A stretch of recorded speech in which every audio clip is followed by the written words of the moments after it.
Two up. One up, two up. Red up, blue up. Oh no. Alright, we are live. What's up, freaks and geeks?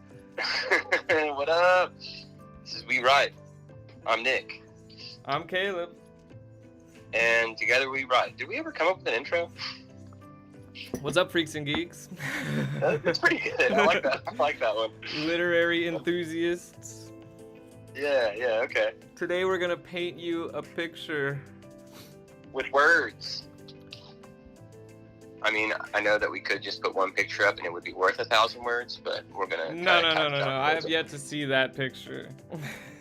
Show me the picture that's worth 1,000 words. You're the one who was really confident. Today we have a theme, so I'm gonna have you start us off. Okay, so picture. We got a little theme today. We discussed a couple options for our themes today, and the one we decided to really challenge ourselves with is a noir tale of intrigue and mystery and betrayal. So hang on, let me take some notes here. Mystery, intrigue, betrayal. Mystery, intrigue, betrayal, black and white, gritty, harsh light, other tropes. Detectives, tropes. Yeah. Double crossing. Hard boiled. Cigarettes. So anyway. Hard boiled. Yeah. I don't know what it means, but it's gonna be hard boiled. You want me to go ahead and start the first sentence here? Yeah, man. Alright, bro. Here we go. Alright.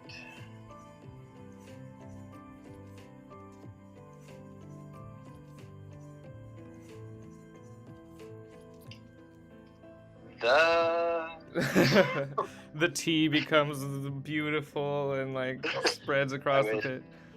Do we always have it at 13? Oh, we're doing that so you can see it better. Yep, we're a little bit zoomed in now, and we're a little bit larger text. Okay, cool. Just seemed like a good idea at the time.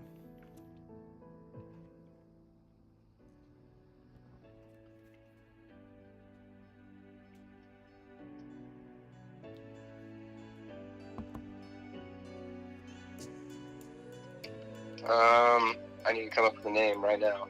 Noir detective name.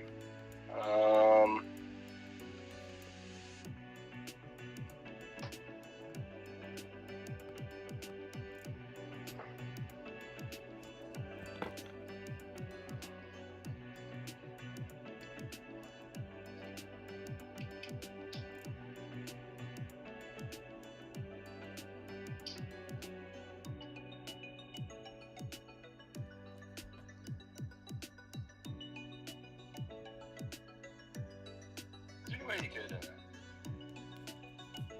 actually, no, it's fine. I can hear the music a lot more clearly than I normally can. I have you pointed at the... Well, yeah, usually the speaker's the thing next to the computer, but today you are. Oh, cool. It's an honor to be next to the computer. Yep, you're actually upside down, pointing at where I think the microphone is. All the blood is rushing to my head. All right, here we go. That is not gonna help. Gum Shoebert.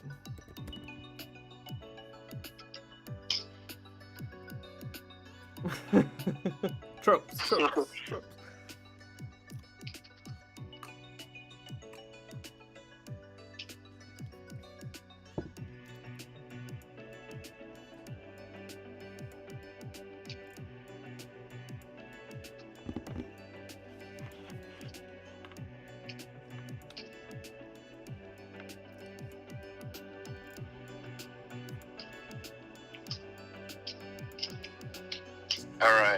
Alright, I got this. Do it. Need something better than cloudy. Dang.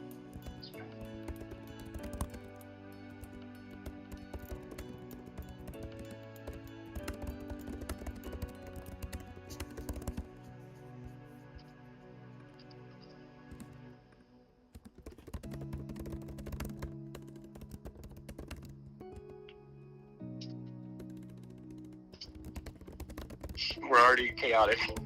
Yeah, typing over each other. It's okay. We're just typing at the same time, not over each other.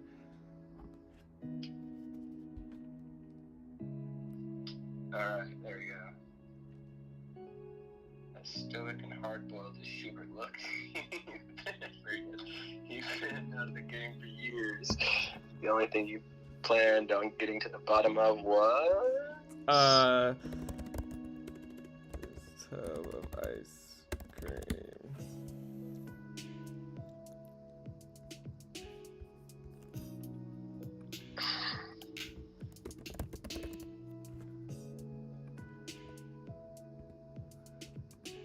Yeah, yeah. What do you think of Alright. Shoebert now?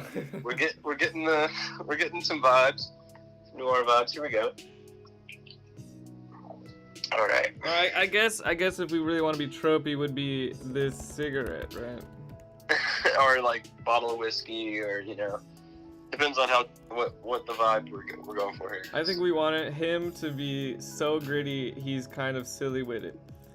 Yeah, I mean that. Yeah, I agree. That's the vibe. So gritty that he's a little silly with it.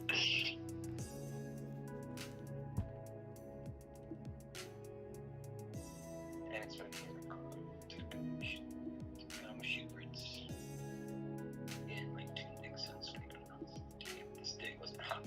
He didn't need any sunscreen. Still, we can hardboil the Shoebert looked. He'd been out of the game for years. The only thing he planned on getting to the bottom of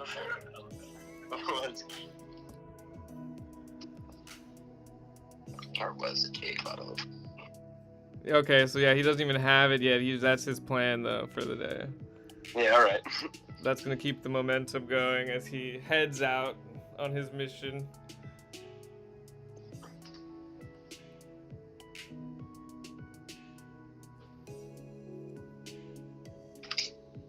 Who came up with the term gumshoe? Like, that's so, like... I don't know, it doesn't make any sense. I kind of like it, but it's a wild term.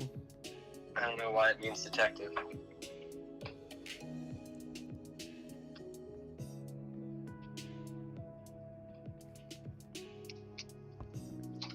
Because they're always getting their feet into stuff. They didn't want to be shit shoes.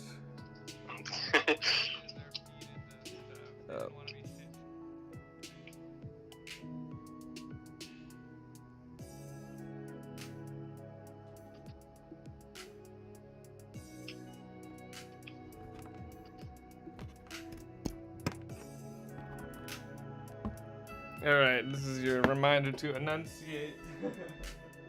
My reminder to enunciate. Is somebody listening and it's hard to hear? No, not yet, but you were getting quieter. That will happen. Alright. Yeah. It's fine. But by the end of this, you're gonna enunciate so well, you're gonna speak like a different person. I'll be enunciating permanently for the rest of my life. I didn't even do permanently right. Permanently.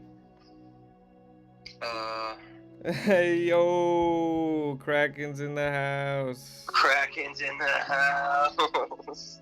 It's Blue Moon Kraken. In the black and white, dimly lit, smoky house that we're in today. Oh, we forgot to mention that it was black and white. High contrast, high contrast. Yes.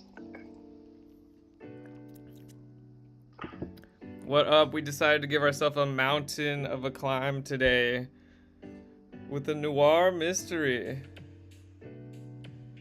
I feel like it's a mountain because usually, the writer knows who the murderer or whatever is at the beginning of the story, but we don't even know if there's been a murder yet. I mean, probably, but it's likely either that or some hefty thefting.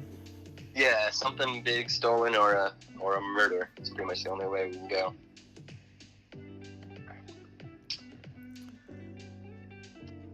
All the whiskey is gone. Yes, Nick has named our hard-boiled protagonist Mr. Shoebert. Gum Shoebert. Detective Shoebert. Detective Gum Shoebert. Alright, Mr. Shoebert. Mr. Shoebert, there's a visitor for you. Screeched. Yep, we already have the great verbology here.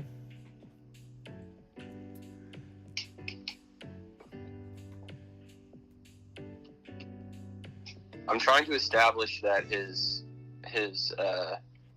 secretary has to work in the hallway because he's in a studio apartment. The only door is the one that leads into his studio apartment, but I'm having trouble establishing it. Yeah, Blue Moon, that's not a bad idea to go noir style, because it's just like, it's a hot theme right now from what I've seen. It's a hot theme. It's coming back. Everyone's back into the noir. It's coming back. It's catching on. All right. This is Shoebert. There's a video here for use. Okay, so you are painting the picture beyond your text here. I think you're overstepping your bounds, because I don't think he's in a studio apartment. Okay, you can edit it. That's fine. No, I'm just saying. Shoebert had forgotten about his secretary. She's mostly been making herself scarce over the last few years as he had spiraled into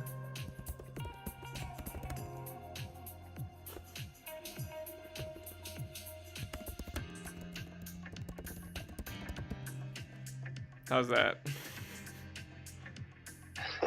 As he spiraled into a near vegetable of a man. Alright, now you can make it a studio apartment. I already did. Up here. Even here. Oh, even here. Office slash studio apartment.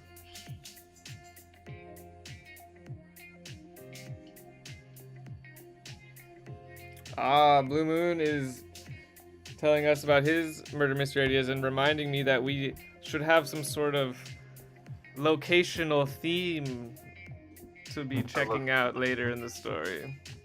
Like a warehouse or the dockyards. Ooh, I like the means? dockyards. That's an interesting one. All right. What about the Amazon rainforest? I'm just kidding. It seems not very noir, but you know, we could Black and white, break black and white. convention. Sometimes breaking convention is exciting. Yeah, I like dockyards though. That's a good one. Yeah, we'll go to the dockyards.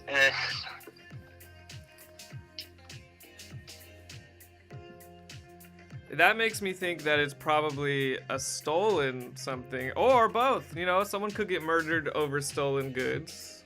That's true. There's been a burglary.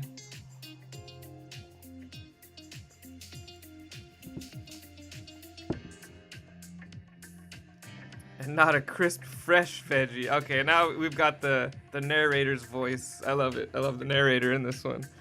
There we go. And not a crisp, fresh veggie. A soggy, I named asparagus. Shoebert. You name the secretary real quick. It can just be a last name.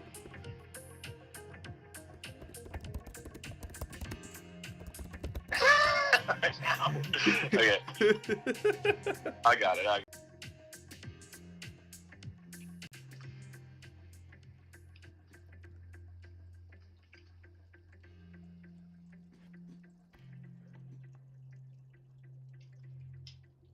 Oh, I see. You ruined it. I didn't even catch that the first time. You were doing so good, Blue Moon. Which one?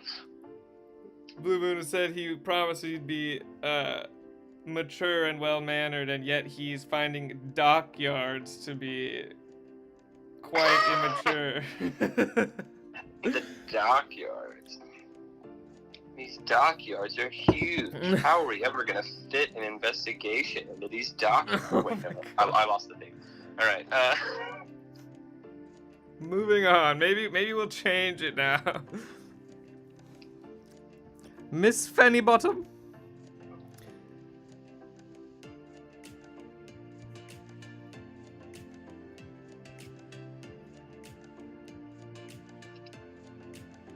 Shakes my head. Okay. Hey, what did I tell you about coming in here? Oh, she opens the door? That's... Oh, God. The gruesome scene. Why is it here? Oh yeah, because I need a question mark. All right. We've only just begun.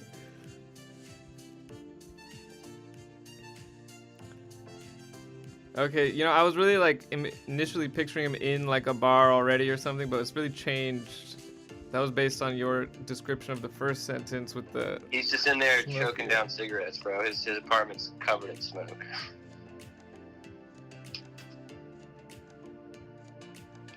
Alright, it's you. Alright.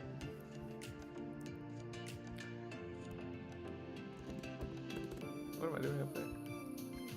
Oh, we haven't been editing sentences, bro. Oh man, that's just because we're going so fast. We've been slacking and lacking. We're rusty, man. It's been over a month, apparently. Apparently, yeah. What the heck happened? Yeah, I want to say sorry to all of our loyal viewers for the delay of our episodes. I've been traveling. You know, life gets in the way. So instead, we're going to do 4 episodes in 1 week to catch up. Oh my god, I mean... It's not true. We could do 2 for like 2 weeks. Alright, here we go. Stick to our guns here. Yeah, we could do 2 probably. That's pretty feasible. It's feasible. I'm going to be traveling again soon, but yeah, it's fine. Blue Moon is recommending we go for 7 in a week. That's pretty ambitious, Blue Moon. Would you watch 7 streams in a week? Yeah, would you watch 7 in a week? If anything, it feels like a lot more work for you, Blue Moon. Well, I think Blue Moon uses this as a perfect excuse to also get to clicky clacking sometimes. No, I like that. That's the Kraken, That's Blue Moon Kraken. Get the keys clacking. He's Blue Moon cracking. It's never whacking. He's never lacking when he comes back in the stream. Oh. And he's gonna join the team, even though it may seem. Okay, I'm done. All right. Are you talking? I got off track. I'm writing right now. I got the scene. The scene.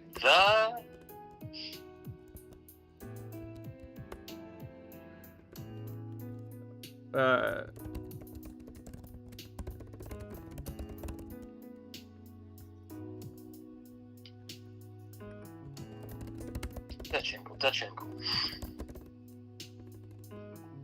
Once enough smoke had made its way around the room, out the room.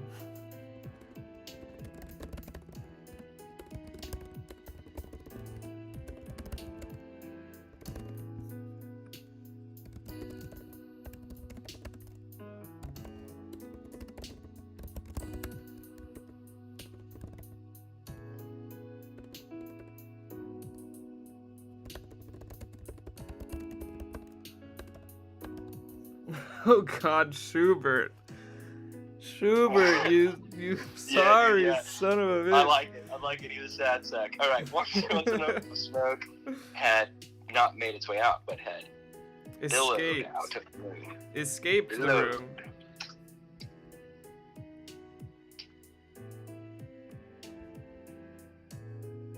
I kind of like it's shorter too. This once enough smoke had escaped the room, but I guess Go for it. Since we're editing, that's fine with me.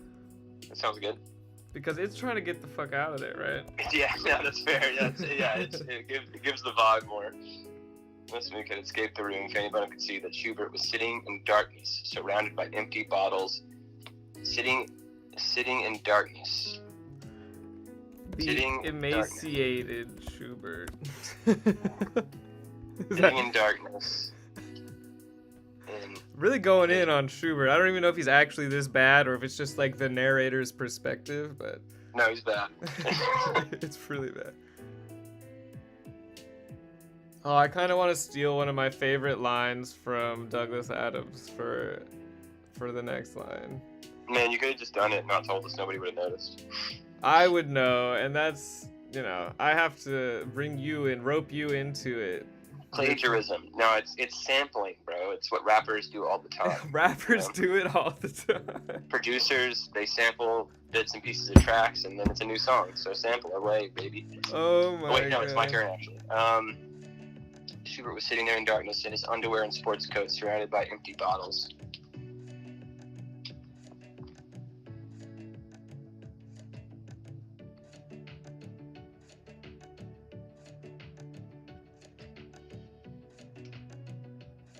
She calls him Gum.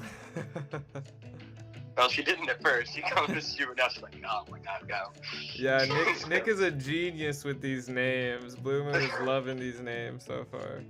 Miss Fanny Bottom. And Gum Shoebert. Yeah.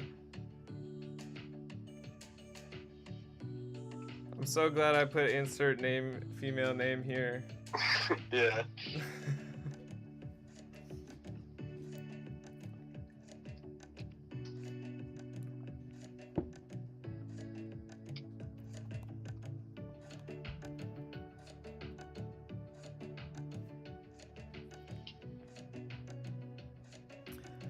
This isn't a very noir soundtrack. It's not. But it's royalty free. Nice. There you go. Somewhere else where it was nice out.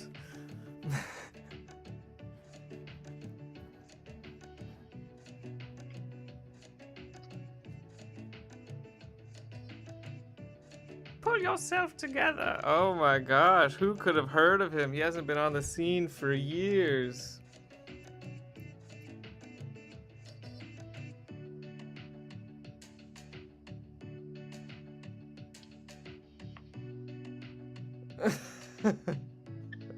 Hey, we never said that, Bloomer. We didn't say he was in his underwear and a trench coat, did we?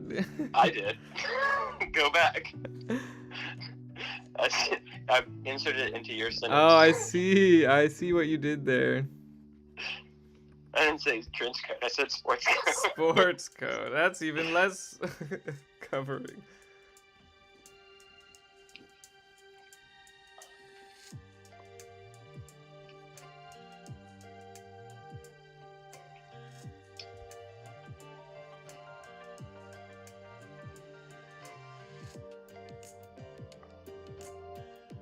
Okay, is it my turn? Yeah. Go for it.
Fanny Bottom strode to the windows and thrust the blinds open. The light busted in.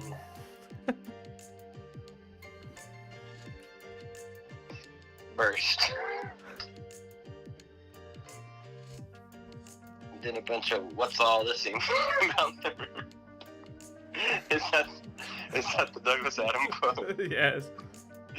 Yeah, that's good. I like it. That's my sample. It's a sample, yeah, exactly. That's the sample. Let's all listen out there before I take a new treating.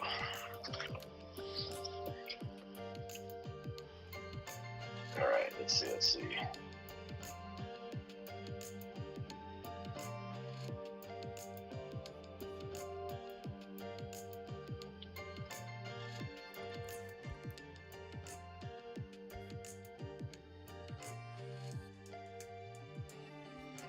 Okay. Yeah, I wasn't sure if the client was gonna bust in or if they were going to, like, you know, if he was gonna be like, give me a minute.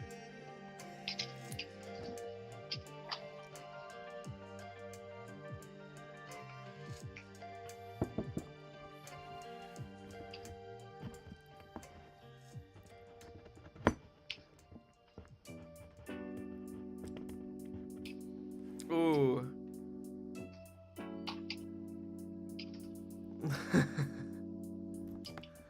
Did we just lose connection?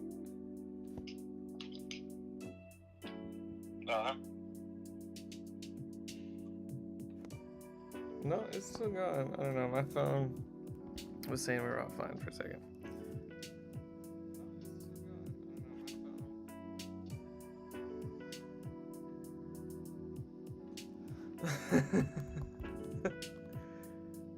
You like that?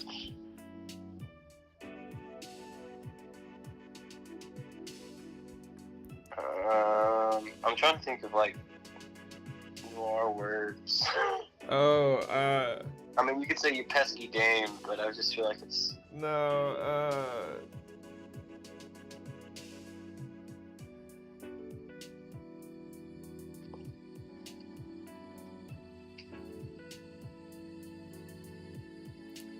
you busty miscreant.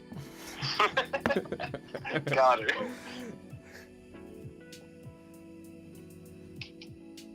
Have this, you busy broad. Sure.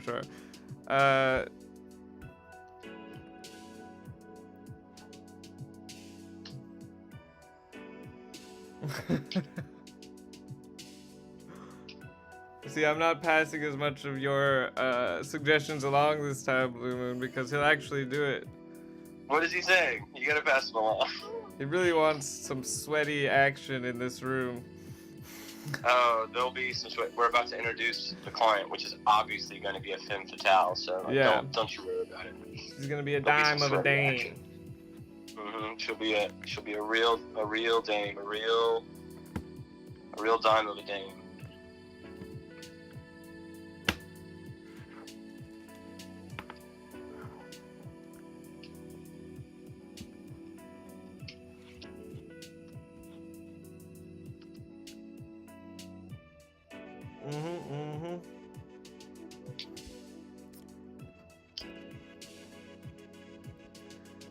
Blue Moon, hasn't said anything yet, but I know he's gonna be like, damn it, he's putting his pants on? What kind of a story is this?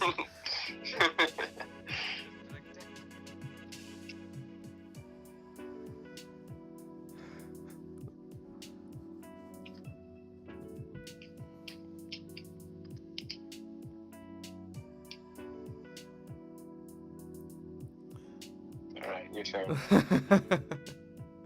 Oh, you're glad he's pulling himself together. Good. Because that's where the story's going. He's a broken man on his way back. He's a broken man. Ooh, he should go to a brothel at some point. A cat house. On his way back to finding himself. A cat house. That's the real mystery. Where did he himself go? Oh, wow. I like it. It's like a schizophrenia story. This is a real Shutter Island situation. Yeah. Maybe. Let's see. I'm starting to think that I don't know enough about noir dialogue and tropes. No, I got this. Alright, go for it.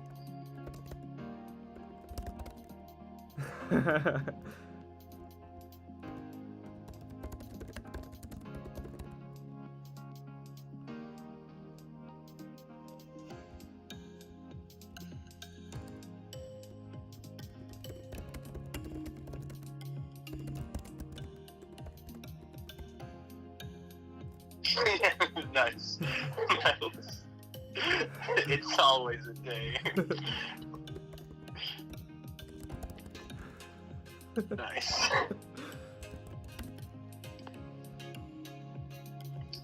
It always is, Fanny Bottom. It always is, Fanny. It always is.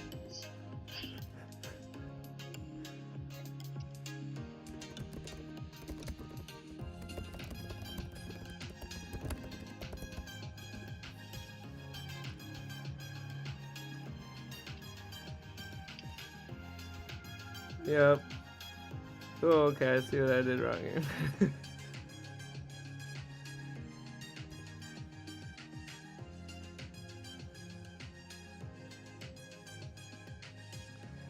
So far, I think we did pretty good with the description of the environment because it still feels noir. It feels noir. It feels noir, yeah. No, I like where we're at so far, yeah.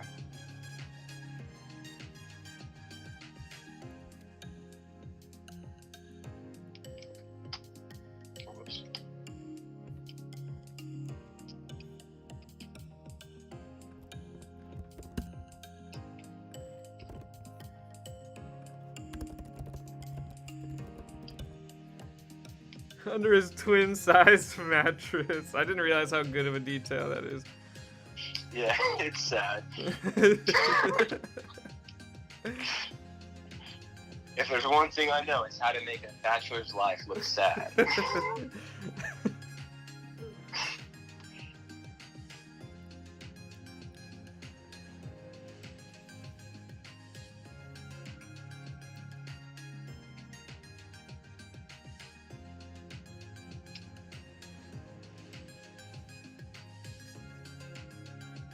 Wait, did you just do that, Nick? Because What? Blue Moon, did you like change it to twin-sized? No, that was me. I did that a long time ago. Blue Moon had the same idea. No, bro. Yeah, no, I already had that up there. Y'all tripping. Yep. It was on wholesale from a university that had closed down.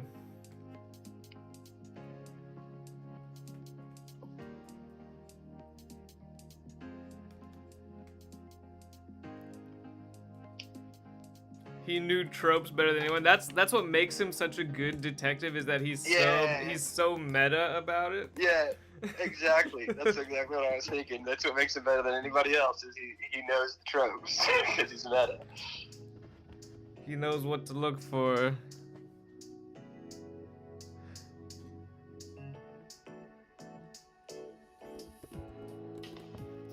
Okay, we're gonna glimpse into his past and get some speaking to the viewer dialogue here. Yeah.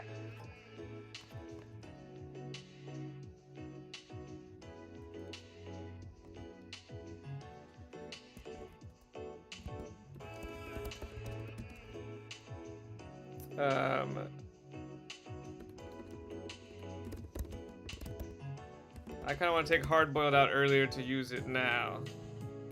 Do it. Oh, did we already say hard-boiled before? I'm changing it to grizzled. As stoic and grizzled as Shoebert looked. Right. The hard-boiled detective. Have Permitted. we even mentioned that he's a detective yet? I don't think we have.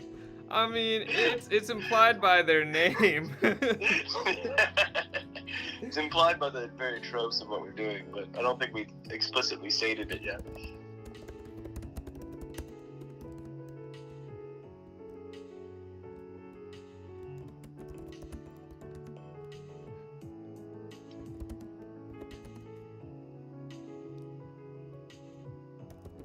I feel like I wanted to say best detective, but like most well known is kind of a bigger deal, right? Yeah.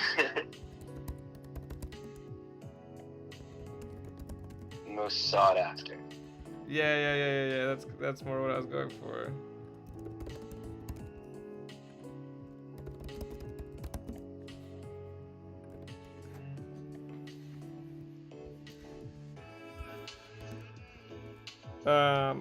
I don't know, I'm doing this in such like a visual way in my head. Like, I want him to like visualize what that was like before, and like maybe just take a stab at what happened to him, maybe.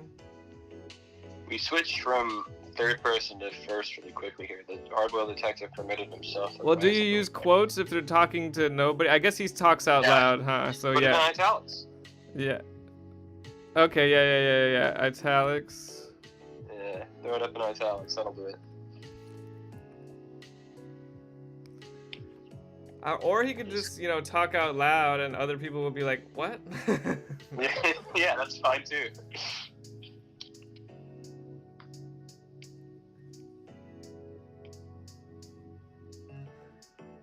Smooth jazz played in his head.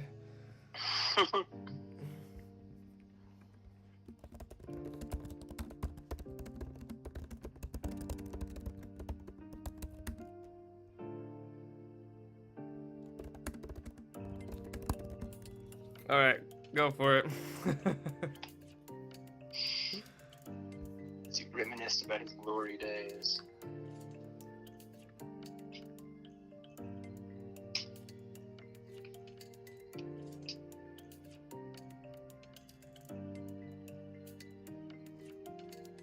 What's the hat that detectives wear? It's not a bowler cap. What is that? A fedora? For sure, Kraken. I'll make sure you can read whatever you miss while you're gone. What? You're gonna miss a lot. He said he'll be right back. Oh, yeah, no, he'll be fine. No, he's not gonna miss a lot. But... It'll be okay.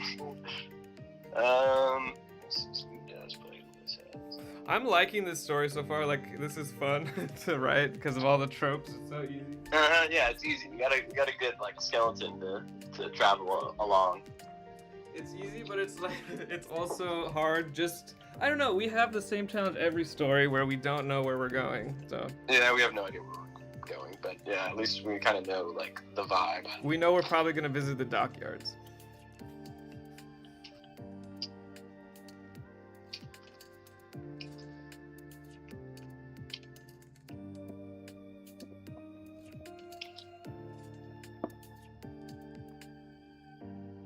Back when his fedora meant something.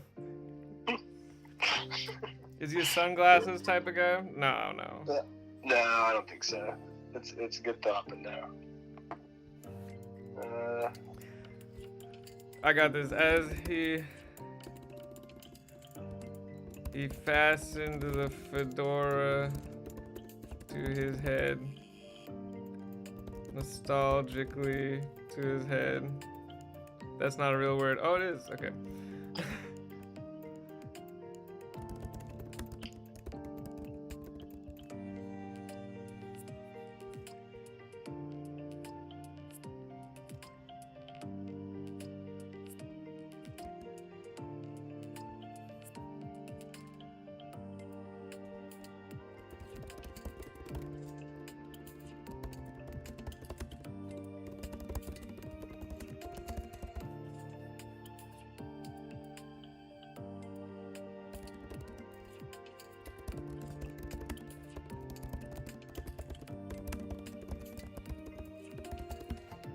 Got it.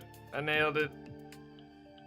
He fastened the fedora nostalgically to his head and lit a cigarette before settling into his chair behind his desk. The two largest pieces of furniture. Yeah, perfect. Or the only two, but he has a bed. Two of the three. Yeah.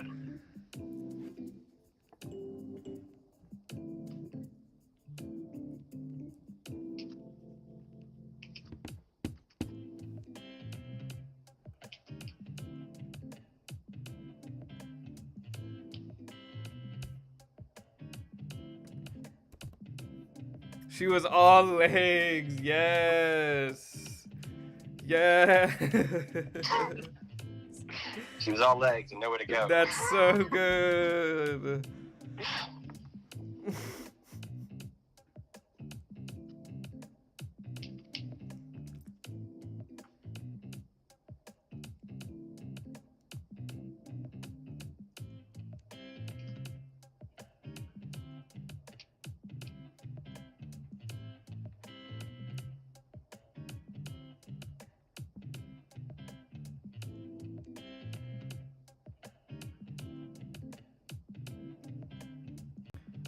Oh, the smoke is still thick even after the door being open. Well, he just lit another cigarette. That's true.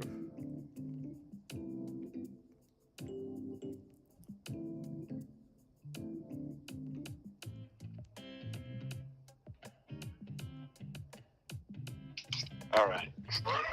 I'm gonna change that to looks for days. No, that's not. Okay. This dame was no dime a dozen. That's good. I like it. Yeah, good stuff. Has a lot of D's. Yeah, a Gets the point ton. across. A ton. Yeah.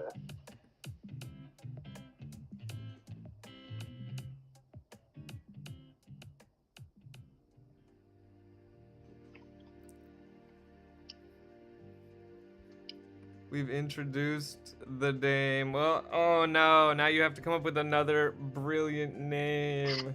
Yeah, I do. Did Blue Moon leave the chat, or did he just leave like his desk? No, he's back. He's back He's back. with the laundry. All right, I'm more fueled now that Blue Moon's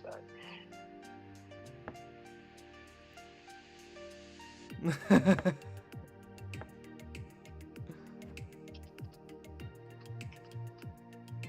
Only cowboys say dime a dozen?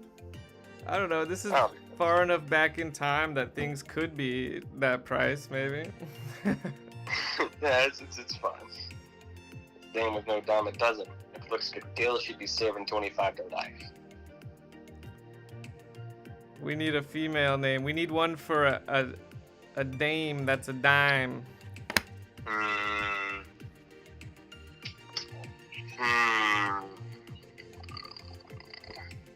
For a femme fatale. Okay. We could just call her like Phyllis Fatale, or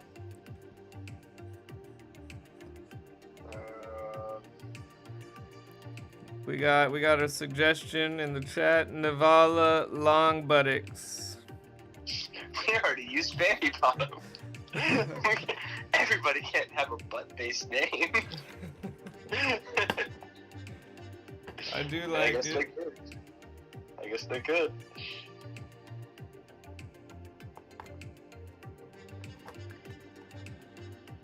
Natalia is a good start. Okay, we're gonna adapt it. We're gonna adopt and adapt Navala to Natalia. What about Stacy fake name? What about Stacy fake name? Natalia, not the killer. Natalia, not the kid. Not okay. I like it, but it's gotta be like. It's gotta be snappier. No, it's gotta be like. Not a killer. that's it. There you go. Natalia, not a killer. Done. Alright, cool.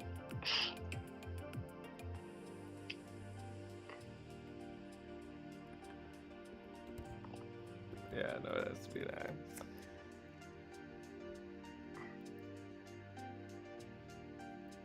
It's your sentence, by the way. Oh, okay.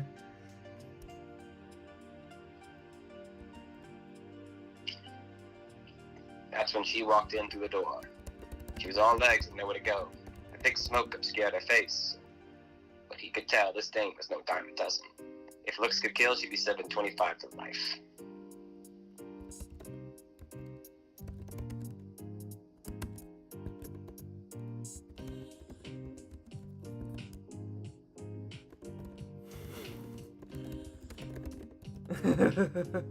Nice. Good alliteration. I don't know if it's actually that good, but that's what came out. It's fine. Let's keep going. She needs to stride to the window, but she doesn't stride. She needs to stride to the window. She doesn't stride. She carefully. What's it called when you're stepping through a bunch of stuff carefully?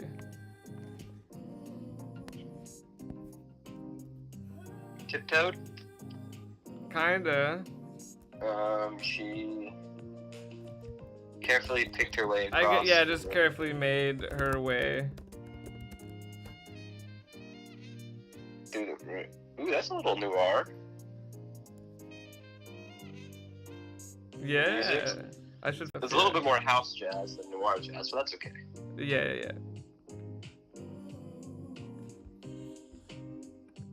She carefully made her way to the I like this a verb suggestion from Blue Moon. Sauntered. There it is. That's the one. Carefully sauntered, because, you know, the ground is littered with bottles and Chinese takeout. Yes.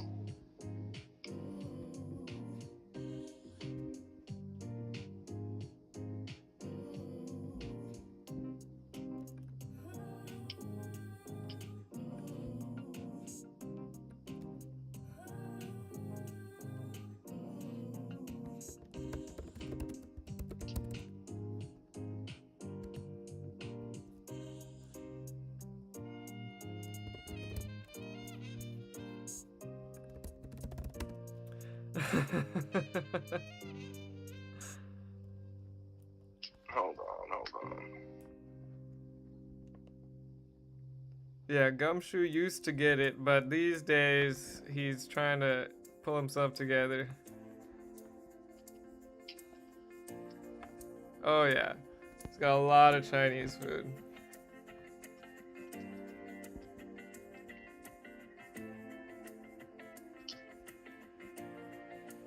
Here you go. That's noir.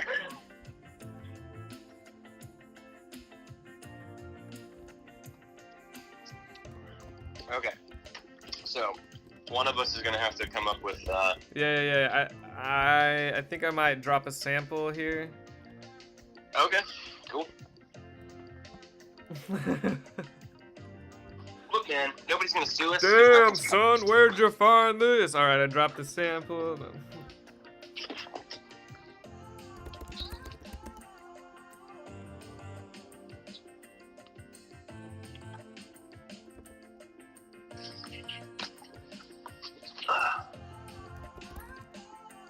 I need to get another bevy.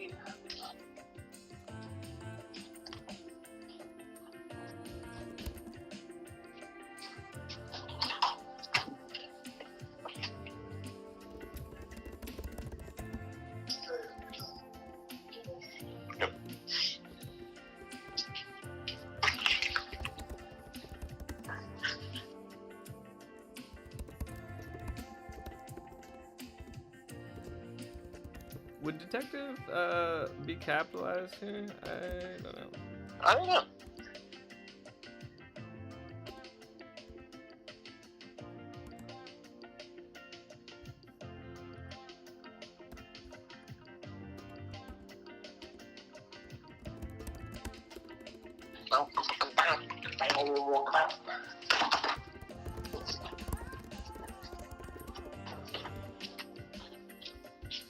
It's shifted from vaguely jazz to 70s porno music.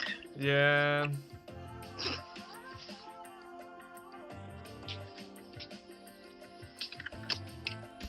Okay.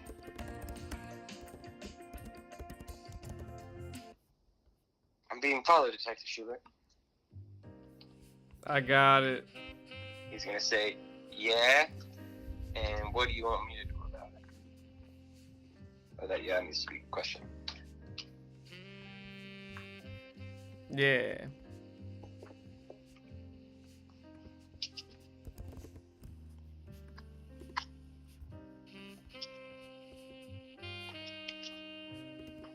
Ooh, this is very noir. Yep. Yep. Alright, come lit another cigarette.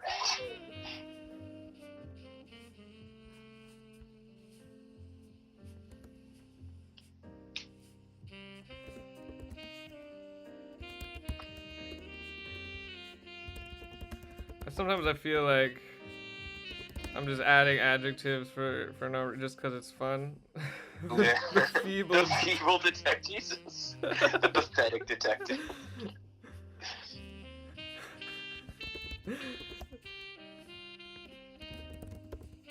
The pathetic shell of a detective. I'm gonna have her deliver her name as she says she's being followed. Okay.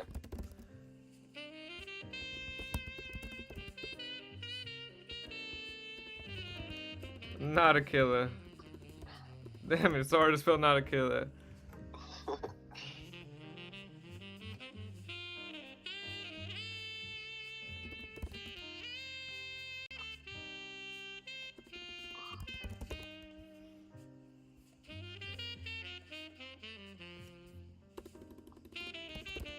Okay.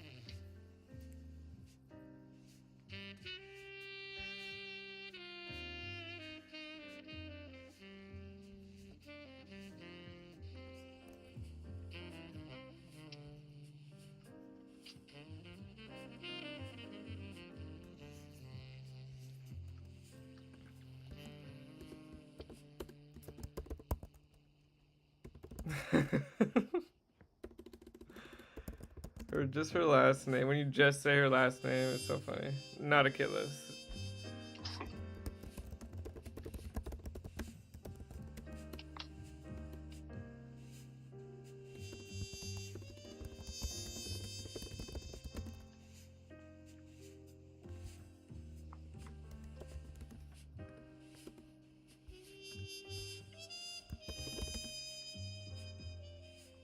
What's something a building, like a franchise that would be depressing to be across the street? I guess if a liquor store was across the street, it would, make sense why you picked that apartment or something. Yeah. Porno theater, liquor store. Yeah, that's it. At the Guns and Liquor. The gun liquor store.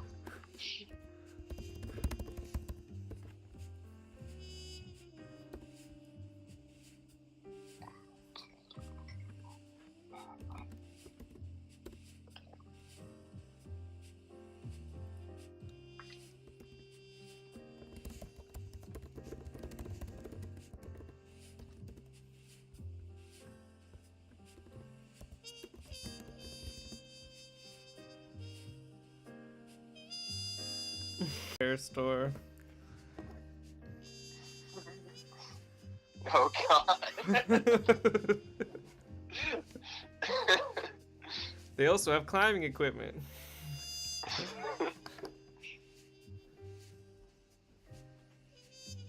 Yeah, and what do you want me to do about it? The pathetic shell of a detective knew he would end up doing whatever she asked. She obviously had the funds.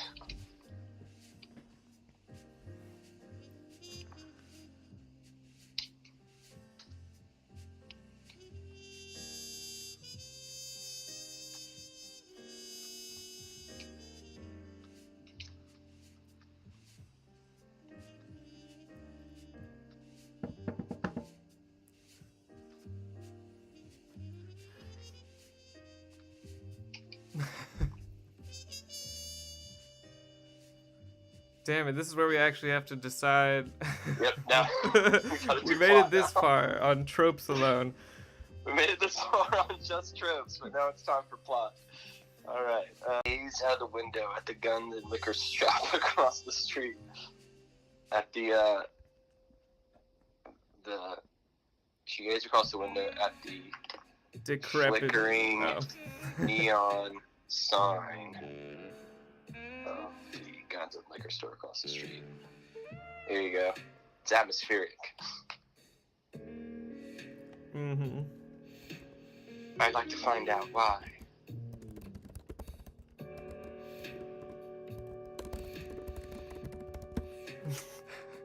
How's that?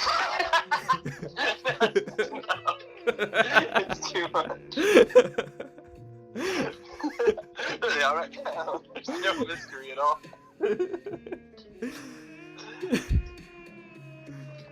Okay. I got this. I'd like to find There's out no why. mystery at all. It's just a chase scene from here.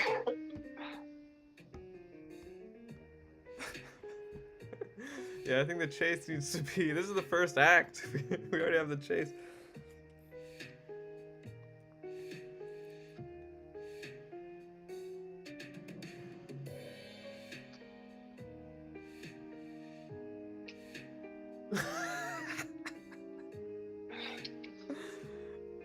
She's like, what?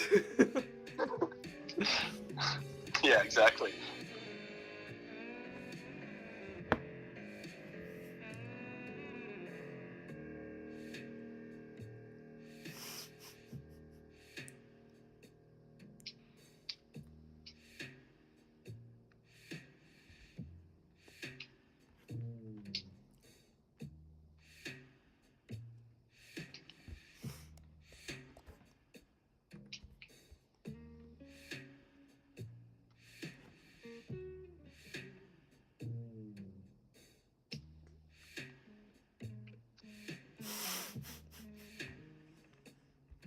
He didn't hold out at all. Pathetic. It's Ronnie Kwan all over again.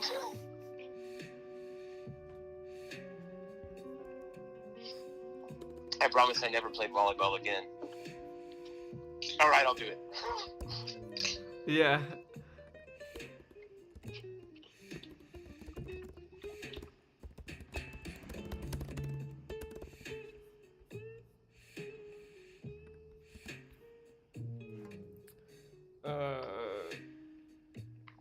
I got this. Good, good, good.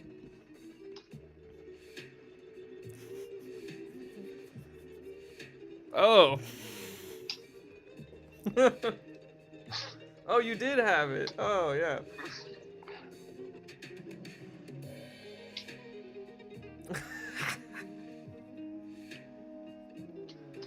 Did the jazz music do this to you? Yes.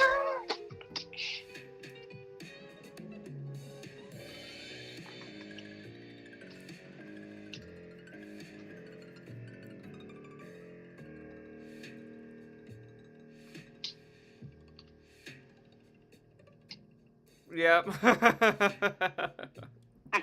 I was just getting to that in my head.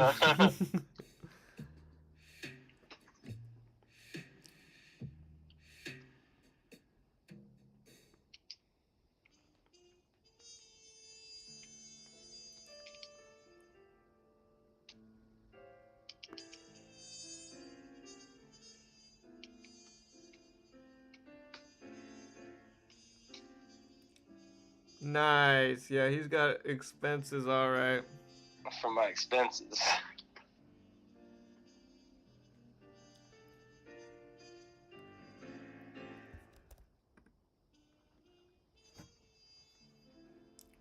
He just likes to bathe in cash.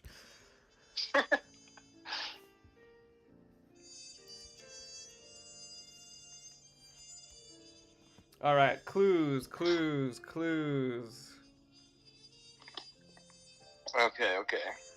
Okay, I can think of one possible clue. Okay.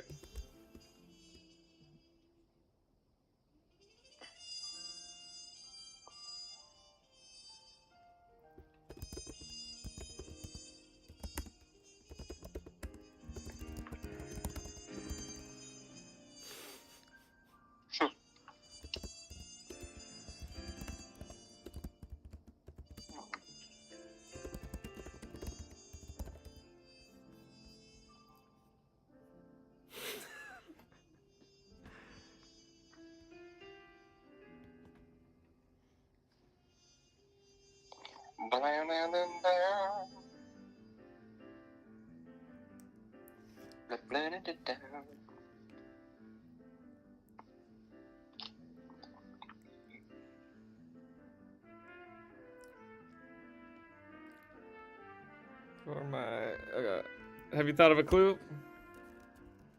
No, was I supposed to? Yeah. Yes! Alright, I got it. Tossed a water koala on the desk. I just love the term koala. Doesn't fit the theme. I know it doesn't, but I couldn't come up with a different word for cash that did fit the theme. A wad of dough. Dough, okay, change it to dough. No, don't. I like that. That's fine. Alright. Okay, here you go. I like where you're headed. Someone left this note.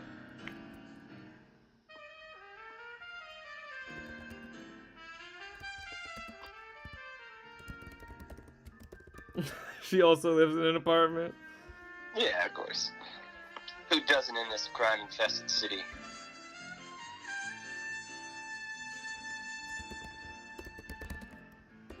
It's an upstate apartment. Yes, of course.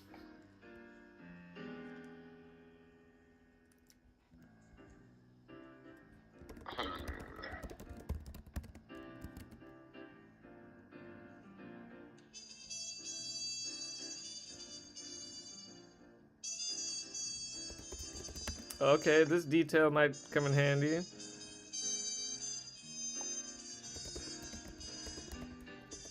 I don't know if sticky notes existed. It doesn't matter. We haven't established that it's in the 40s. It really doesn't matter. We can do whatever we want.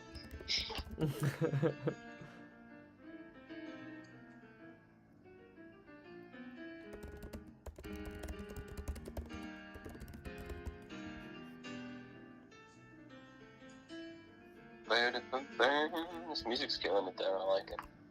Yep. So I've given us one clue. It's a pristinely folded blue piece of paper. Alright.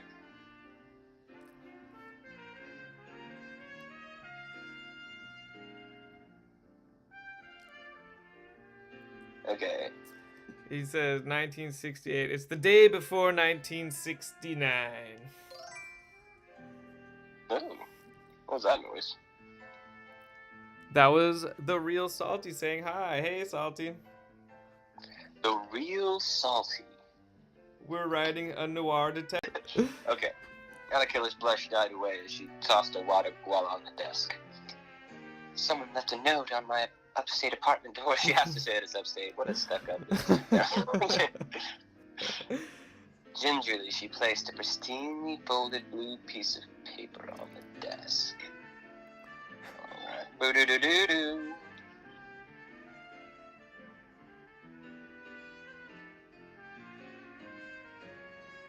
Mm-hmm.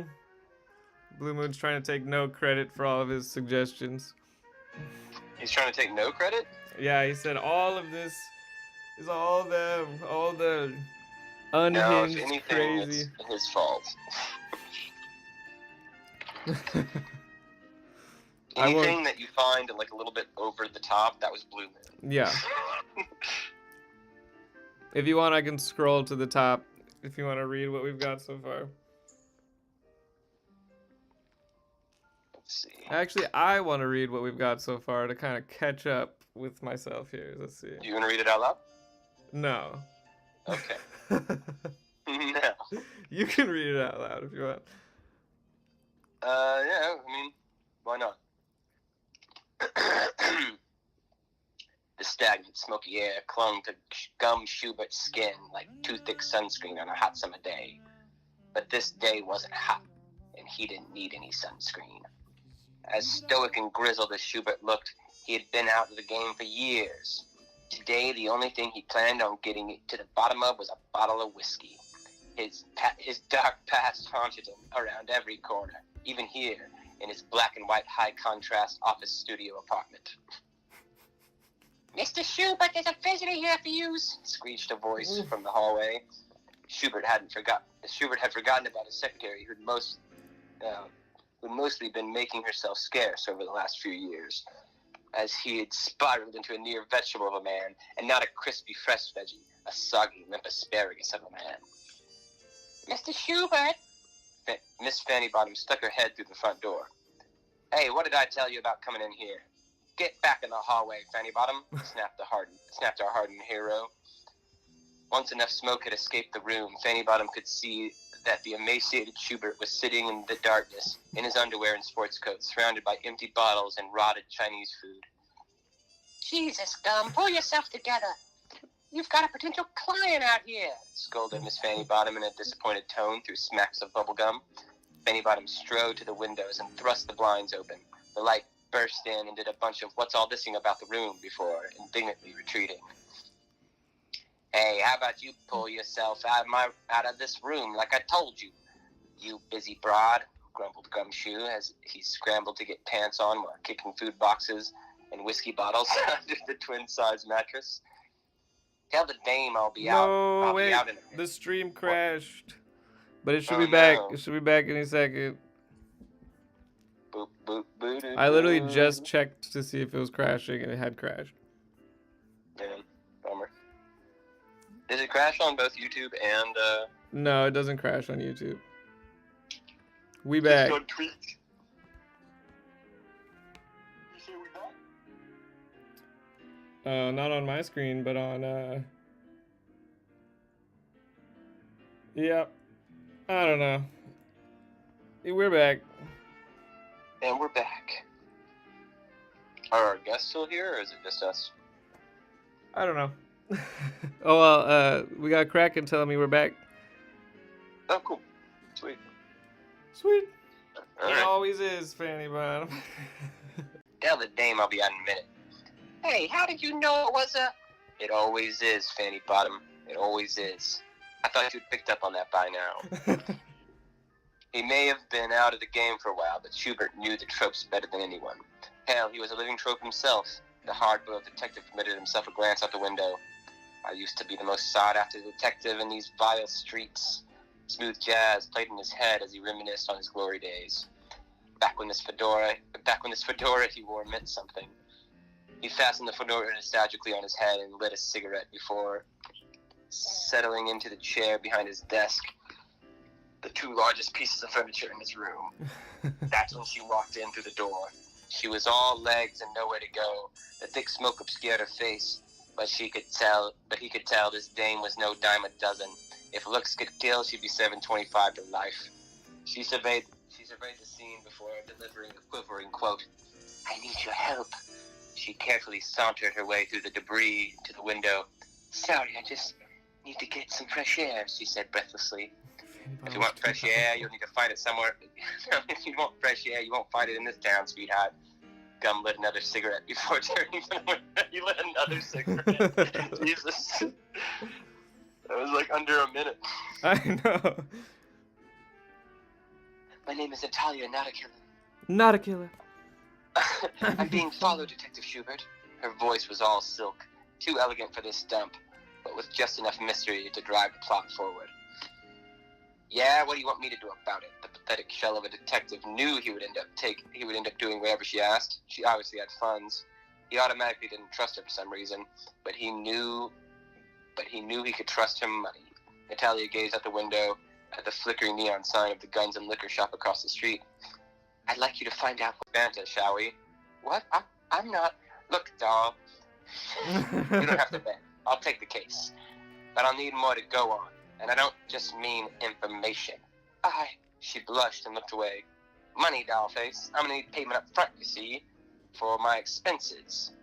Not a killer blush died away as she tossed a wad of guala on the desk. Someone left this note on my upstate apartment door. She gingerly placed a pristine, folded blue piece of paper on the desk. All right, here we are. Back where we started.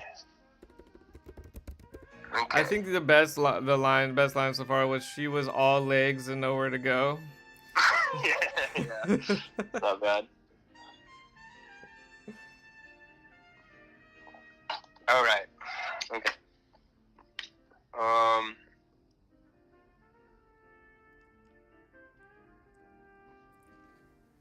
What's on the note, Nick? What's on the note? Is it some kind of cipher? Is it just a warning? Is it a threat? I got it.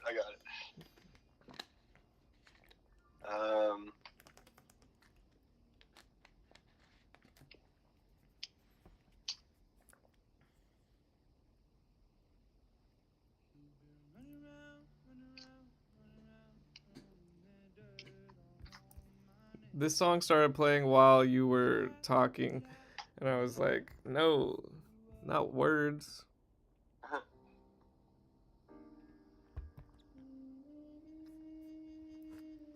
Oh my gosh, this is such a noir song, it's insane.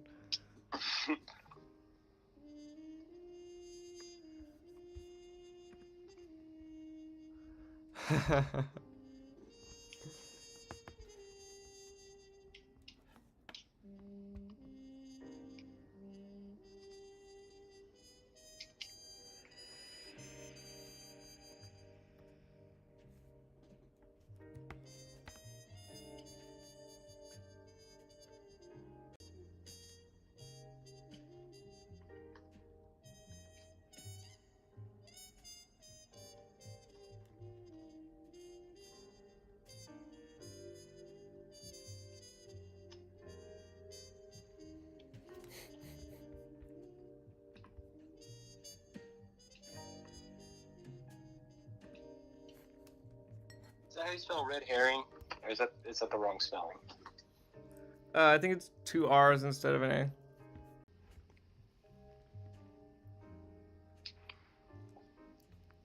Shoebert crumpled up the note and tossed it in the trash without reading it.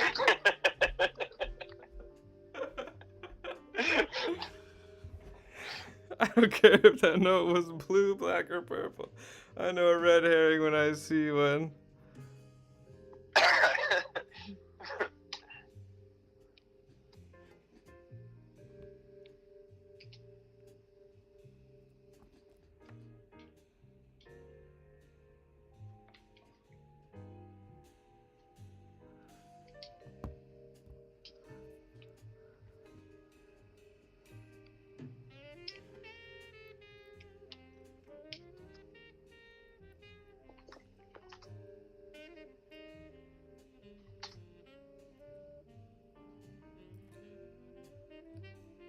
Yeah, I don't know like enough lingo from this time period. It would have helped to watch some noir right before this for sure. Yeah. We don't got that kind of page space. That's perfect. That note would have led us on a wild goose chase that would have lasted 4 pages, and baby, we don't got that kind of page space. I kind of want to cut out the middle part, just like that would let us on a wild goose chase, and we don't got that kind of page space. All right. I want to keep the "and baby" then. Yeah. Okay. The note would have led us on a wild goose chase, and baby, we don't got that kind of page space. It's shorter because we don't got that kind of page space.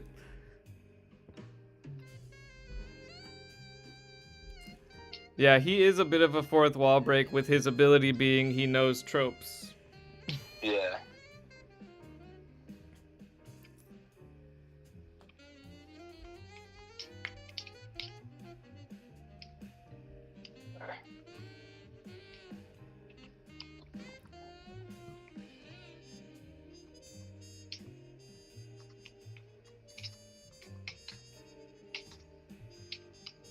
There you go.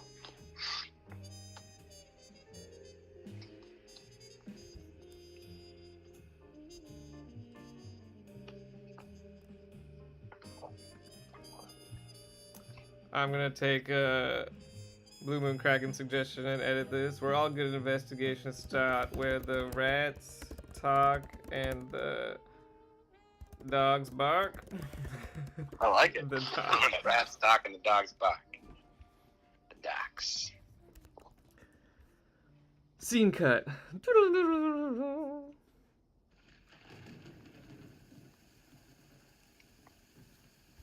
The rain just started in this song. I think the rain just started in our story as well. Yep.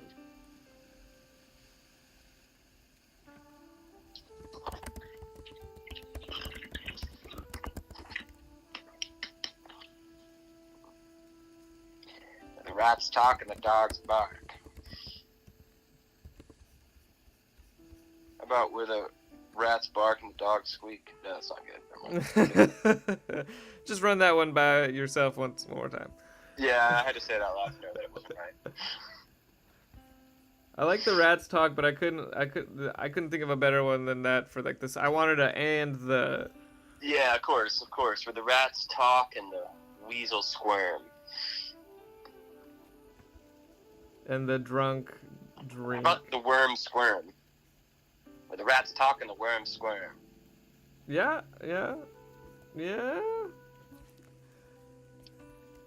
get it because it's a dock, like if people are fishing. Okay. It fits. Blue Moon says, and the birds squawk. The rats talk and the birds squawk. It's pretty good too. Either Pretty one, good. don't care. Really, we need to move forward. Yes. The yeah. We need to get to the bottom He's of this. giving it some merit. He's saying, like a little birdie told me, you know. Oh, yeah. That's good too. Yeah, that gives some merit to it. Yep.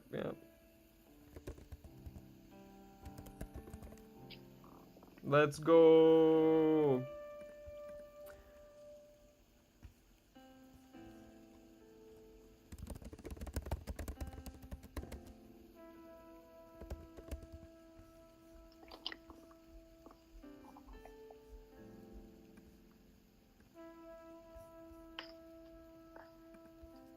Made his way down a dingy alley. The miserable detective. He's a real sad sack. A real piece of shit.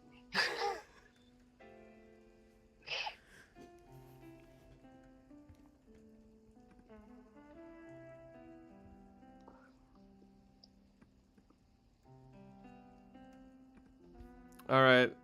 I want him to have to duck into somewhere because the rain is coming down so hard, right? Yeah.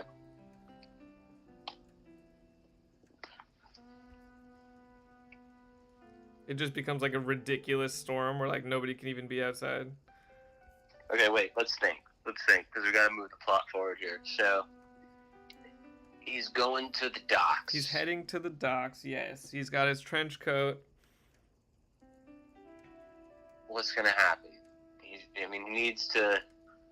How is this woman being followed to the docks? I don't know. He just wanted to go to the docks. Made him go to the docks. He just really wanted to go to the docks. You really gave me like an easy alley-oop, like an easy setup for this note to be the thing to move the plot forward. And I was like, nope. He threw it in the. You and him threw to the garbage. I think I got it though. I think I got it. Hell yeah, go for it. At least I have a connection that can Cool, maybe. perfect. That's all we need. That might be able to help. We need a little something. Because I sure as fuck didn't know where I was going with it. Shoebert ducked under a nearby overhang and lit a cigarette.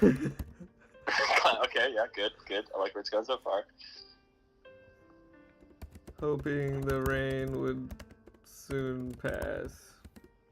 That was Okay, when he noticed the car that had been sitting outside his outside the guns and liquor store. Since Natalia had entered the office. Or I guess he would. When he had glanced out the window while reminiscing. Yeah, there you go. I'm so glad I made him glance out the window. So he wasn't going to the docks at all. He was wandering down the alleyway till He was on his way to the docks, yeah. Or he's just waiting. He's on his way to anywhere, waiting for the people to follow him. Since he's been roped into it, they're going to try to silence him. That's it. It's going to be his end. Two men had just slammed the trunk closed and were getting into the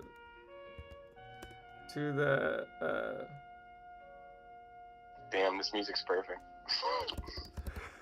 I know, I just looked up royalty-free noir. Oh, yeah, there you go.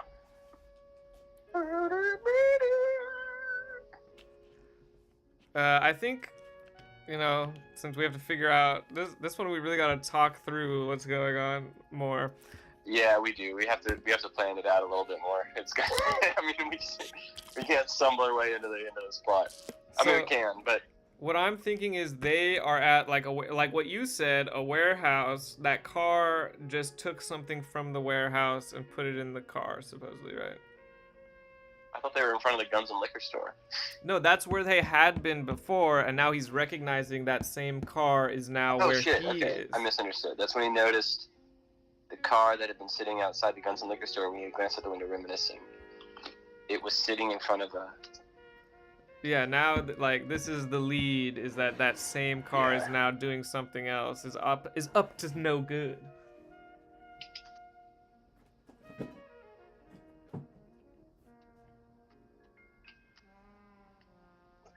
All right, I like it. I see where you're going with this. Okay. In front is not one word. Okay, whatever.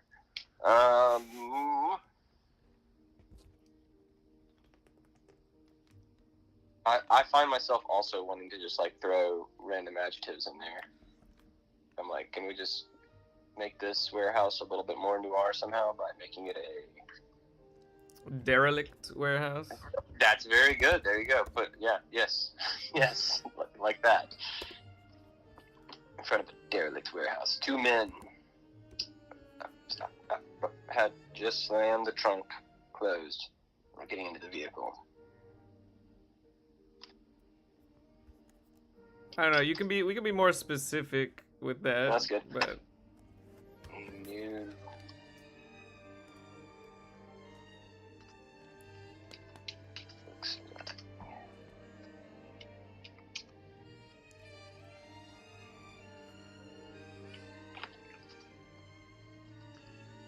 Sorry.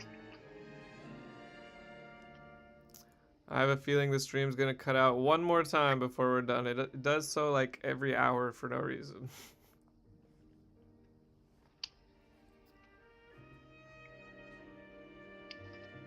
The old dick. That's another word for detective. I had to look it up to make sure, but it is. I know it is.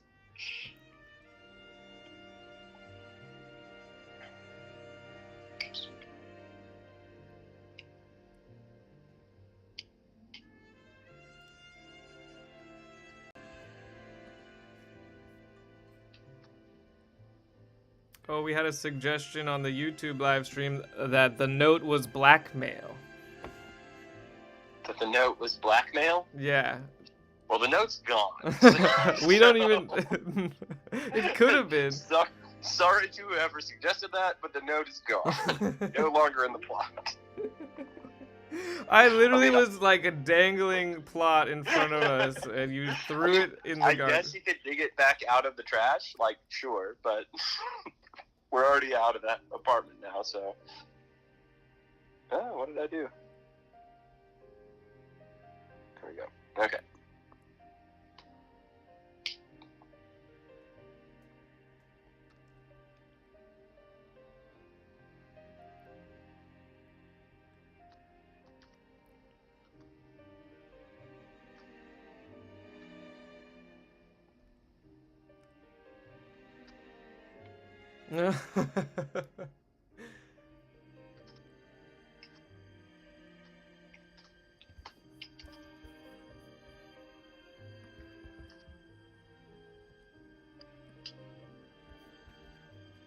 I feel like we should make this into a more like italicized again. I feel like it's the narrator. Okay, I was gonna say more like the old walk to the dock technique works every time. Oh yeah, okay. Yeah, I like that. Wait, okay, so he... The old walk to the dock.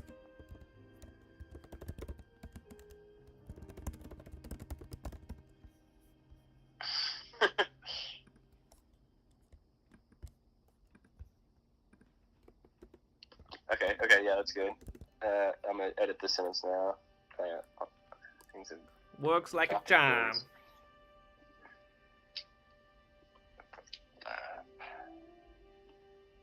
Least expected it.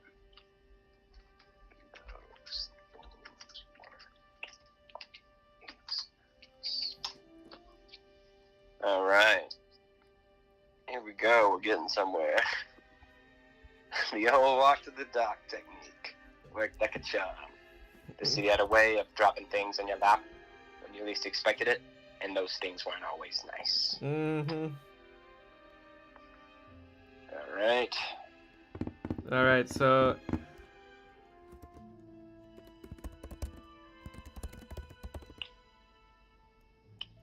We need to introduce another character, because a key to noir stories, you know, you gotta have multiple characters so we can have multiple people to wonder who done it, you know? Granted, that's a little bit more long form than we're doing, since we're doing a 3 to 4 page story probably. Yep, and we're already at 2.5. Well, we are typing larger, so I have not checked how big the stories actually are comparatively. Yeah. So we're probably around about almost 2 pages.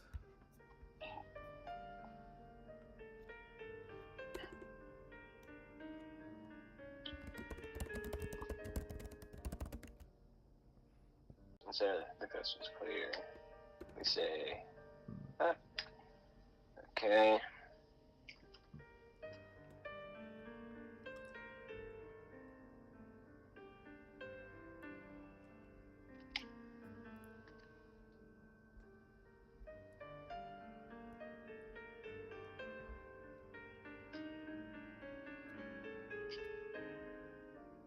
Oh, he's gonna follow it. I thought he was gonna investigate Ooh. the warehouse. I feel like investigating that warehouse, we're not going to have any other, like, characters or anything, so... Okay, yeah, make it a taxi driver, the other character. Also, taxi driver can be a character. there wasn't going to be bar. much interesting stuff in the warehouse anyway. Yeah, right. I mean, what's going to be in the warehouse, you know? Blue paper, obviously. More blue paper. Alright, let's see. I want him to go to a brothel at some point too, but you know. Well, what if that's where the car goes? It's like the owner of whatever's going on also owns this. Alright, yeah. There's dirty dealings in the back of the brothel. Alright, here we go.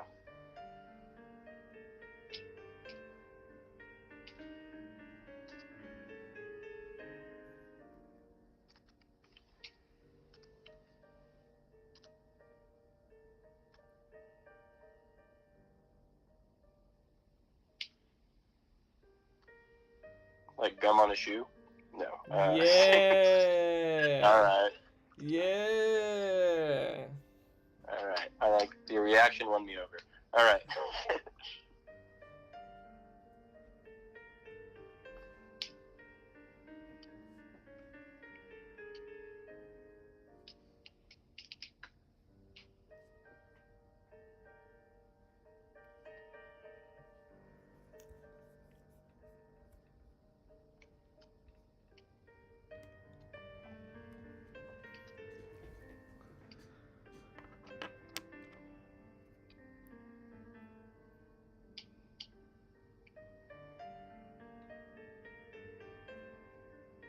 The taxi driver.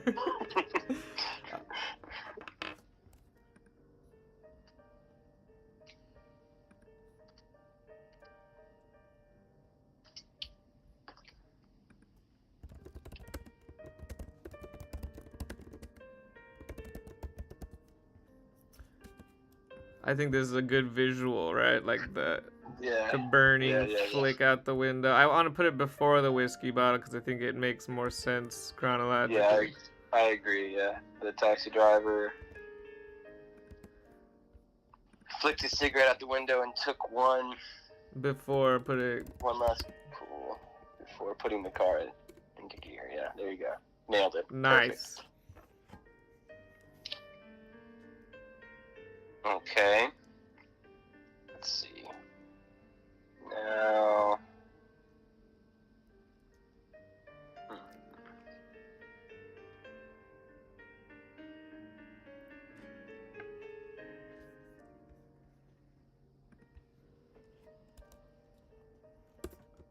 I know what he's gonna say.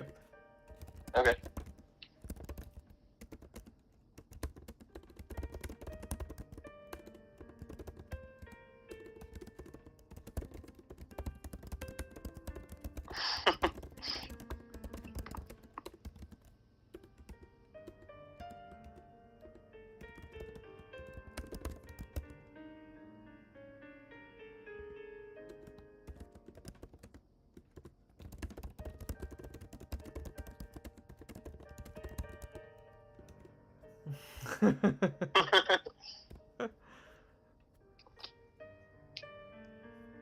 I want him to be enthusiastic.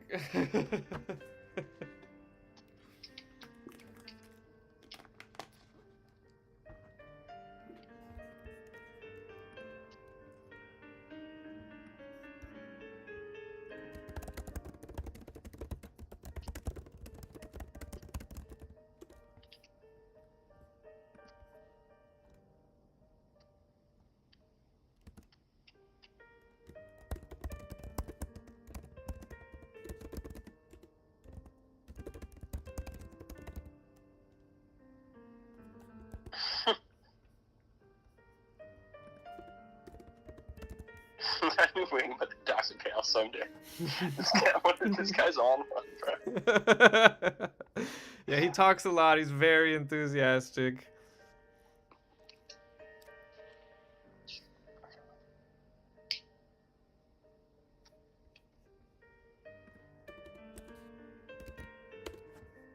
Slow down there, Skippy. You want to play the game? You gotta play it cool. I feel like he would talk faster. Like, you want to play the game? You gotta play it cool. You gotta play it cool. He would take the if out. Yeah, I like that. I agree.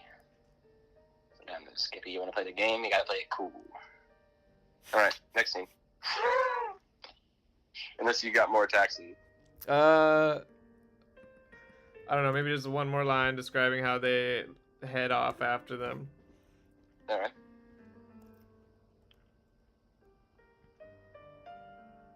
Whatever, we can move on.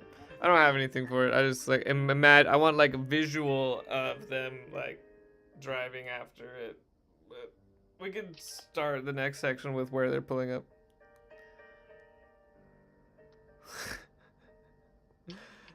Blue Moon, that means the car skids off like a bull in a china store. That means they hit everything. Is it because he's so drunk? Oh man. Like a bull in a china store. They just crash through boxes, just skid along the wall. He takes off and just like runs right into the back of the car he's following.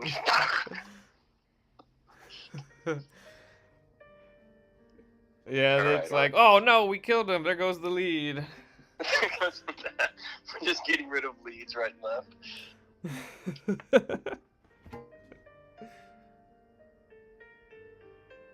They just keep like throwing leads at him, and he just keeps getting rid of them. It's kind of funny. Maybe we should do that. It's funny, but I don't know how to end that, right? Like, yeah, I mean, it's just gonna have to fall in his lap. Like he meets the big bad guy, and he's just like, whatever, I'm heading out. Yeah. And he goes back to his apartment. He's like, I couldn't crack the case. I couldn't crack the case. It's too hard. All right.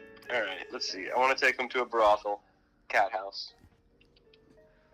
Yeah. So I'll just cut down one. Okay. I'll finish this scene while you start the next one. Okay. Cool. That sounds good.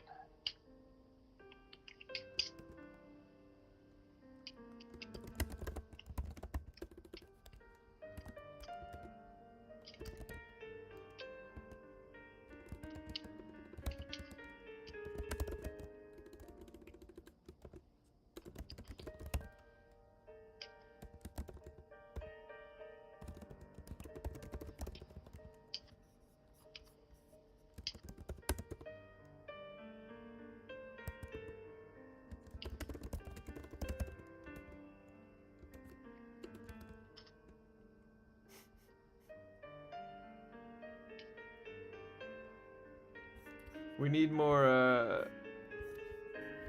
jazzy saxophones. Ooh, this guy's doing it live.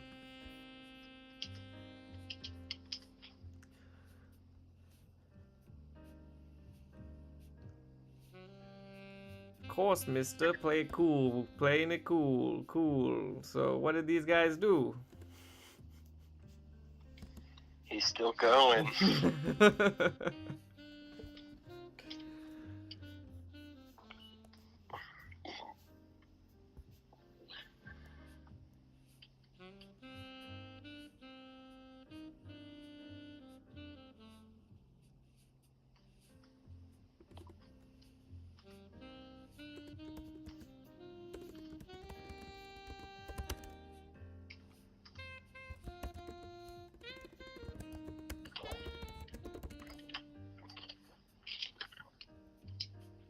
We didn't describe. Did you give an adjective to their car? Nope. Not at all. I wish you had.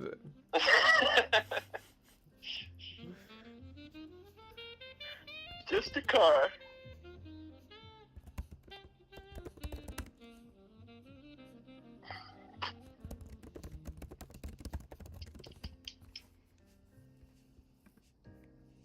All right, I finished it. Let me read it real quick. Of course, mister, of course. Cool. Playing it cool. So what did these guys do? The taxi pulled away. Okay, yeah. Cool. Good.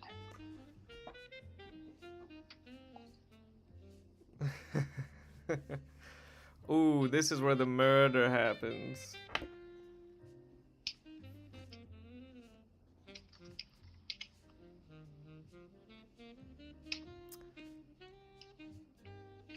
Man, we should make a noir movie. We could turn this into a screenplay. Yeah, easy.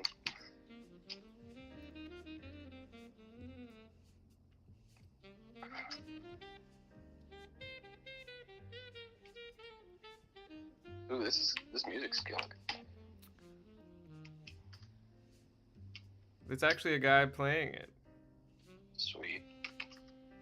The saxophone part, at least.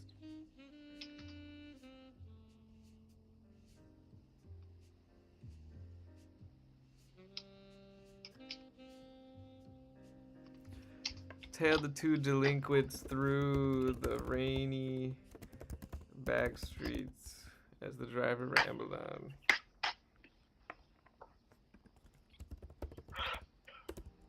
The car they were following pulled up in front of Madame Memories, the sketchiest brothel in town. Madam Oh, boy. Memories. Yeah, well, I was left to my own devices. You're right, there was no supervision for this part. Oh boy, a cat house. Mind if I come in there with you and look around? Keep the car running, Skip. May need to hightail it out of here any minute. Okay, okay. I know how I'm gonna start. Then don't know how this scene. I mean the post brothel scene. I know how I'm gonna start, but I don't know post brothel. What kind of. We need to take care of this first. I know. But what is he gonna find? Okay. What is he gonna find?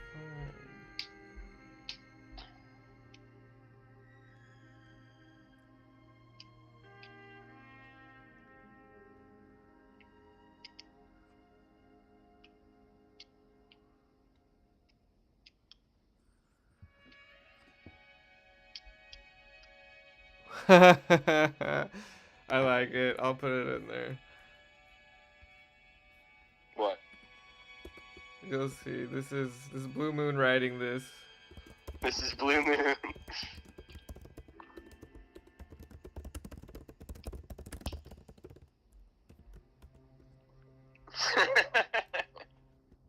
Yeah, it's good. I like it.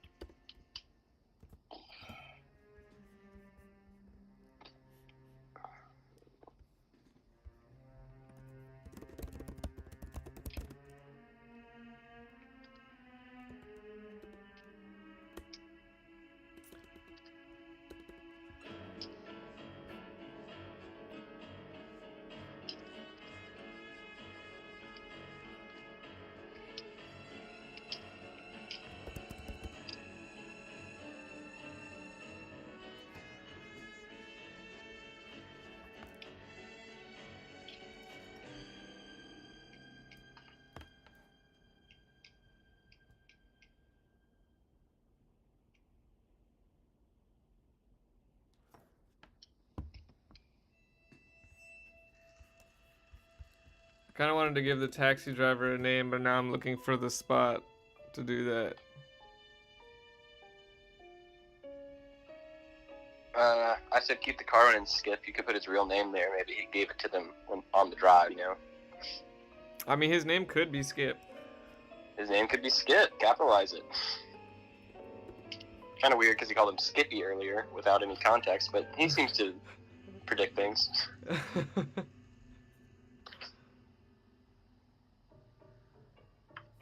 Bergenmeister.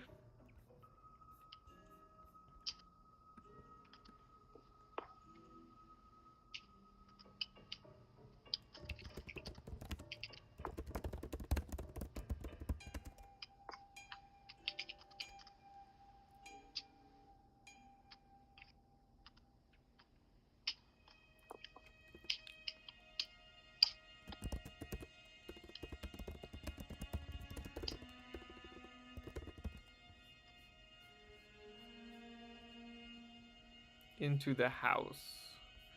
Into the establishment. Very good. Yeah, very good. They were carrying something between them and didn't like this. So something big. Yeah. It's probably a body. Unless we're going to subvert expectations, and it's not a body. Oh, we gotta make some decisions here pretty soon. Right? We're getting close to wrapping it up, but we're not. We're not anywhere near it in the story. We're not exactly. We're getting close to getting to the end here. We need to make the story jump that way. I've been trying to fit a line in here this whole time, but I haven't found the spot yet. All right. Let's see. Oh, he's a usual here. He's a regular. Okay. He's a sad dude, which means he definitely goes to the whorehouse.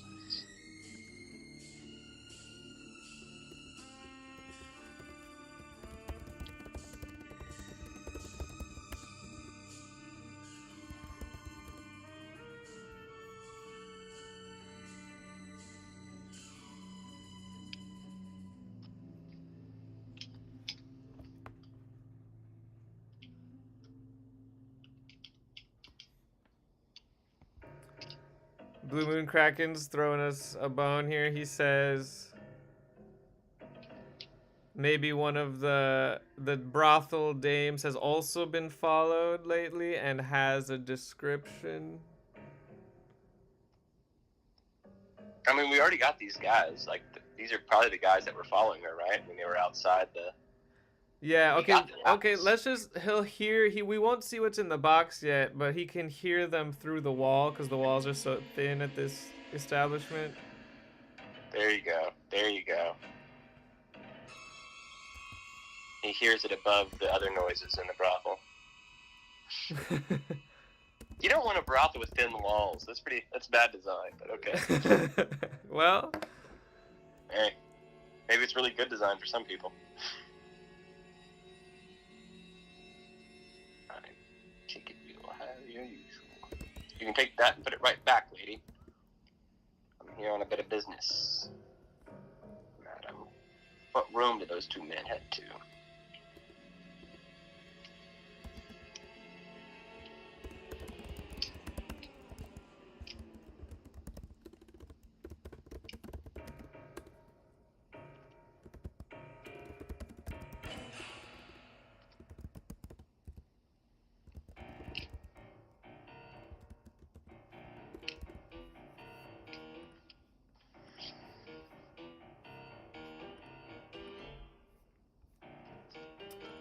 I'm having him buy this information. Mm-hmm.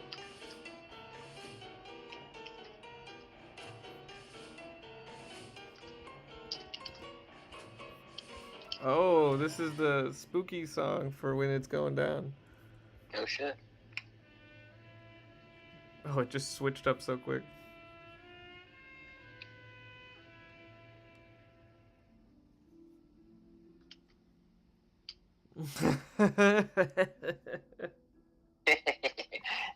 It's about voyeurism.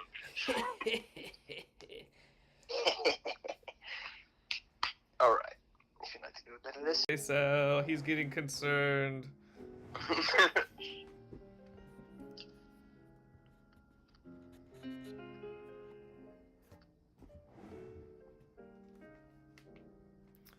This story is making me want a whiskey. Oh, a whiskey. I thought you were about to say a trip to the whorehouse. I think if you listen to enough noir music, it makes you want to have a smoke and a whiskey. Yeah, it makes me want a cigarette for sure. Not that I would ever condone smoking. Unless you're between the ages of 18 and 25, in which case do whatever you want. You know? After that, you should quit.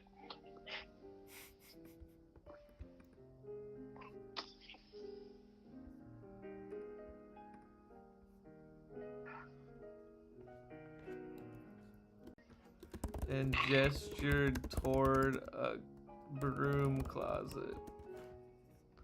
Or should it be a mop closet? Mop closet. It's more noir. Mops are far more noir than brooms.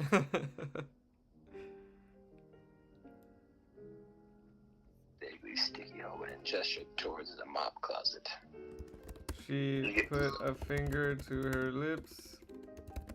Oh, very good. And nodded politely before heading back to the entrance.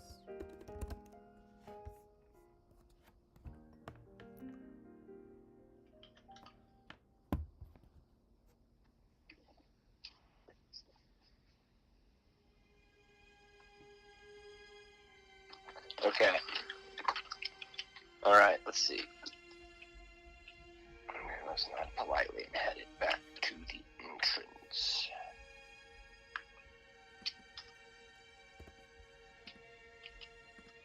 What's he gonna hear? We've already we got to the clue, but now we gotta know what the clue is. Yep. This is so much harder than usual. I knew it. I knew it was gonna be hard. You knew it was gonna be hard. This is the hard part. Is where we're gonna fucking go with it.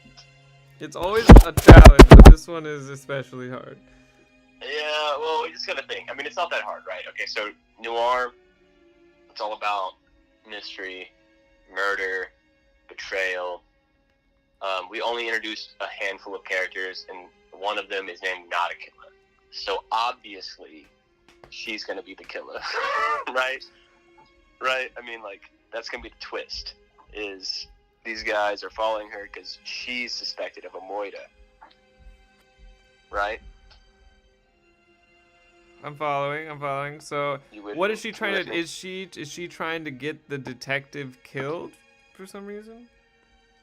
Is she like trying to set him up? Yeah, that's good. I like that. Okay, because she knew he's the best detective in town. She knew that he would be the only one that could solve the case, and so she tried to take him out. That's perfect. That's perfect. And it could be in the past. Logic. It could be in the past, like his final successful thing was shut her down or whatever her project was. So she has like a revenge for her. No, I'm just thinking like she murdered somebody, and she's like, oh no, I'm worried that somebody's gonna find out. I need to go kill the greatest detective in the world, Shoebert. Okay. It's easy for me to picture it as a revenge case for her. Okay, so... instead of an active... No, yeah, I like that. So maybe her father, Joseph, not a killer. Yeah, Joseph, not a killer. Yeah. He put Shoebert put Joseph away back in the day when she was a little girl, and she grew up without a father because of that. And he's forgotten the name, so he didn't remember Not a Killer. But, and so now she's out to kill him. That's perfect. It's flawless. Now let's get there. No, he's not in his underwear, Blue Moon, but he is in a trench coat now. He put pants on. We put that in there. Yeah. We wrote that he put pants on. Yes, he remembered. Is he saying that his pants are no longer on since he's in the brothel? No, he said, wait, is he still in his underwear? Oh, wait, no, I remember. Before heading back to the entrance, Shoebert put his ear up to the door. He's not still in his underwear. He's in his underwear again.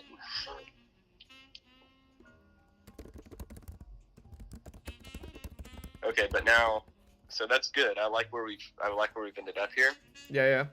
With the plot, but now we got to figure out why these two men are involved in what they're getting. Damn it. We know where we want to end it, but now we're stuck in the middle. Yes. Well, that's part of these detective things. There's a web, okay? Okay, so, let's see. He's listening in. These guys got something from the warehouse. And we don't know what it is. We don't know what it is. What if it's just empty and it was just to get him to follow them? Yeah, it's perfect. It's full of blue folded notes. Perfect. Done. All right, here we go. All right.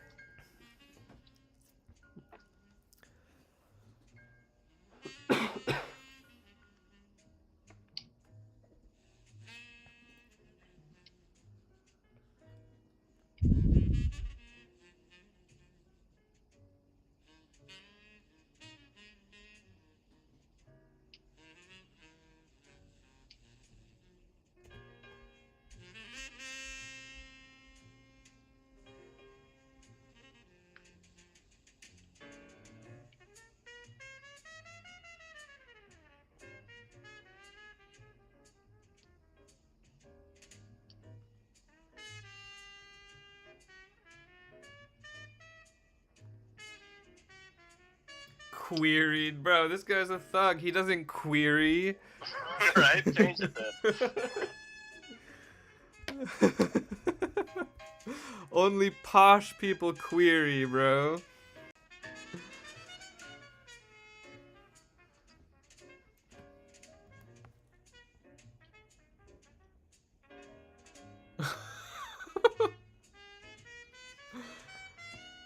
Blue Moon just gave Gumshoe a nickname. What's that? Gum, the Chinatown swallower Shoebert, because he eats so much Chinese food. The Chinatown swallower. That's where Madame Memories is Chinatown, and so you can connect the dots from there. Well, he also had only Chinese food takeout in his room at the beginning. Oh, okay. That's See, funny. Blue Moon's paying attention. He picks up on all the little He's details. paying more attention than I am. Well, that note should lead him right to us, so as long as he's... Later this week, we find like a fanfic about Gum Shoeberg on Reddit, and it's just like blowing up. We know we would know it was you. We know it was you, Blue Moon. You're the only person watching this. Just the deep lore about the Chinatown swallower and Chinatown swallower. And the real reason why she wanted to murder him, which was because they dated in high school and he broke up with her.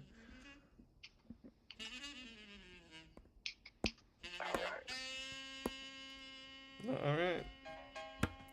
Every week from now on, I'm going to look up Gum Shoebert and see if anything pops up on Google.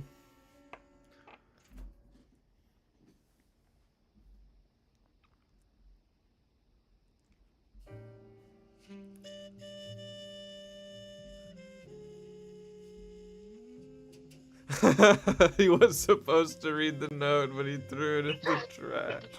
Exactly. No. Oh, dude, no. Even better. Let me change some stuff here. Okay, so... Well, that note should have led him... That note should lead him... here. Oh, wait, no, I gotta change a bunch of stuff to make this work, actually. Hold on a second. Take your time. I'll stare All off right. into the distance. I'll stare into the corner. Stare at a window. That's where I get all my best ideas, yeah.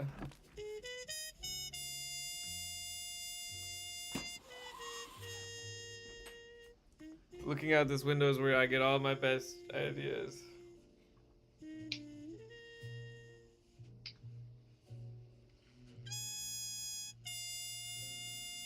I guess I should actually stand in the closet with my ear to the wall to try to get some ideas.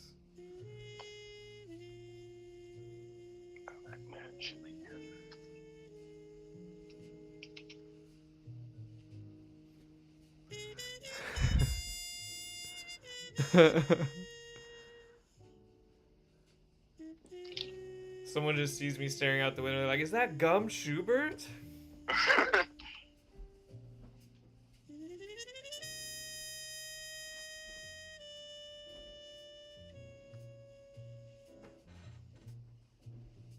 Alright, I gotta redo this entire thing here. It's too sunny outside. It's kind of fucking up the noir vibe. It's too sunny. My world has too much color. If it was a dreary day or like dark out, it would be perfect. Gotta be more black and white. Yeah, for real.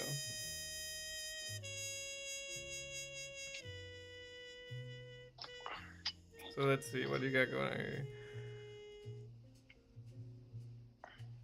Yes, I'm over here on the West Coast, and Nick, where are you at right now? Actually, I don't know where. I'm in Texas right now, but I'll be in Georgia in 2 weeks.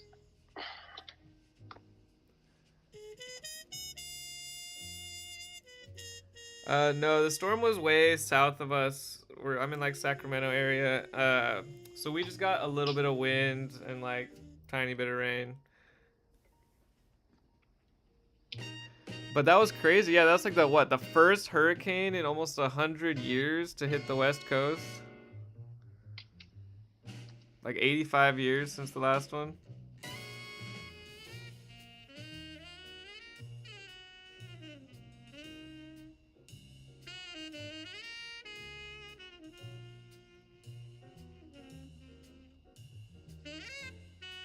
You're deleting the whole thing. Oh my god. Yeah, yeah.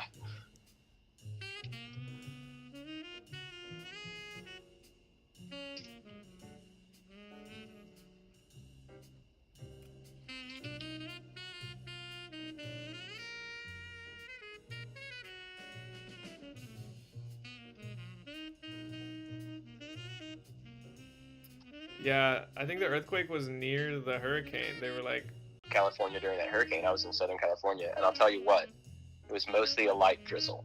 Now, maybe it was worse in San Diego, but I was in Long Beach, and it was a pretty chill.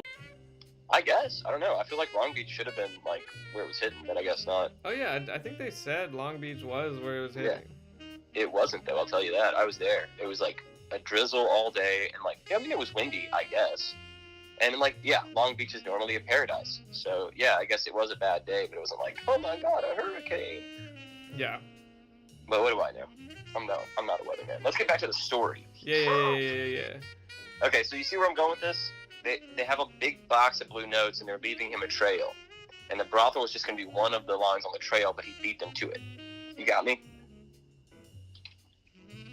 Say that Picking again? up what I'm putting down? No, say it again. Okay, so the box that they're carrying is full of blue notes, right? Yeah. And they left one at the warehouse, and so they're leaving him like a breadcrumb trail of these notes. But he's already here. He's already at the brothel, and so like, they're fucked. Mm-hmm. And he's listening, so he knows he was led here. He's catching on to the fact that he was led here.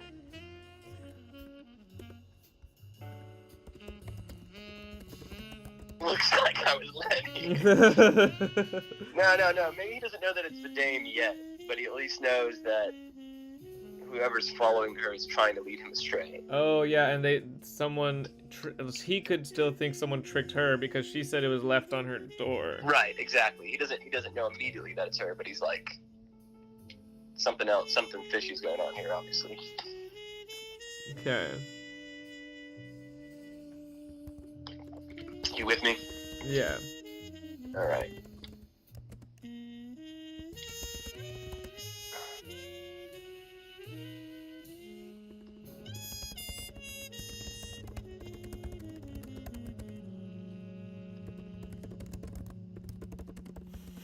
I don't know. Okay.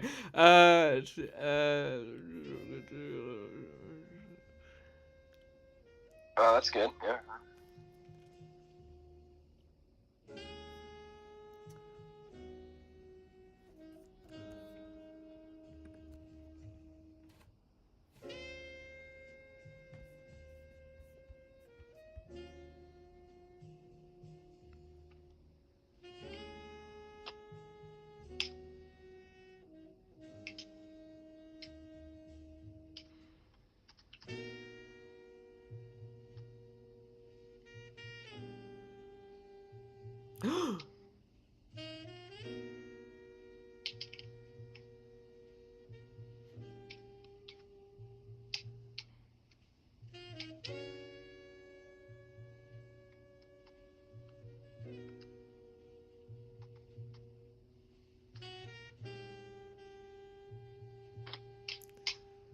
Oh no.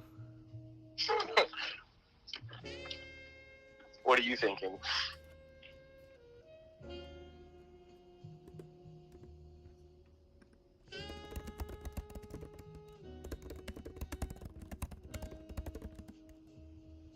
Yeah.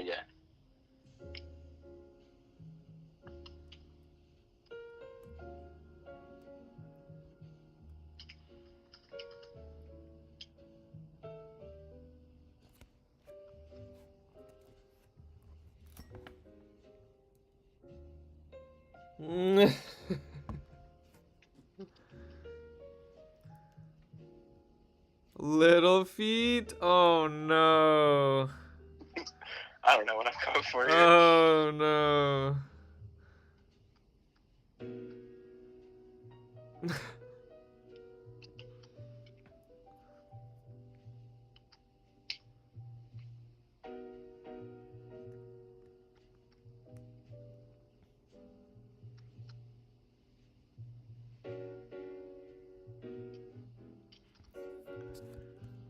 I was gonna say in a church.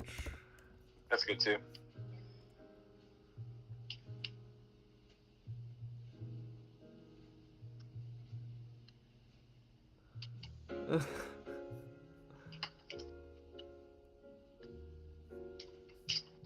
I just figured it was the quickest way to get out there.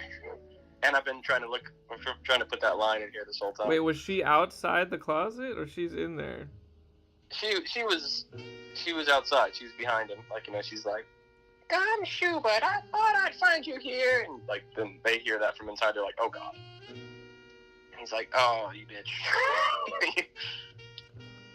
I thought I'd find you here. Yeah, and you couldn't find a prayer in a church. Now hush up before you. And the closet door swings open.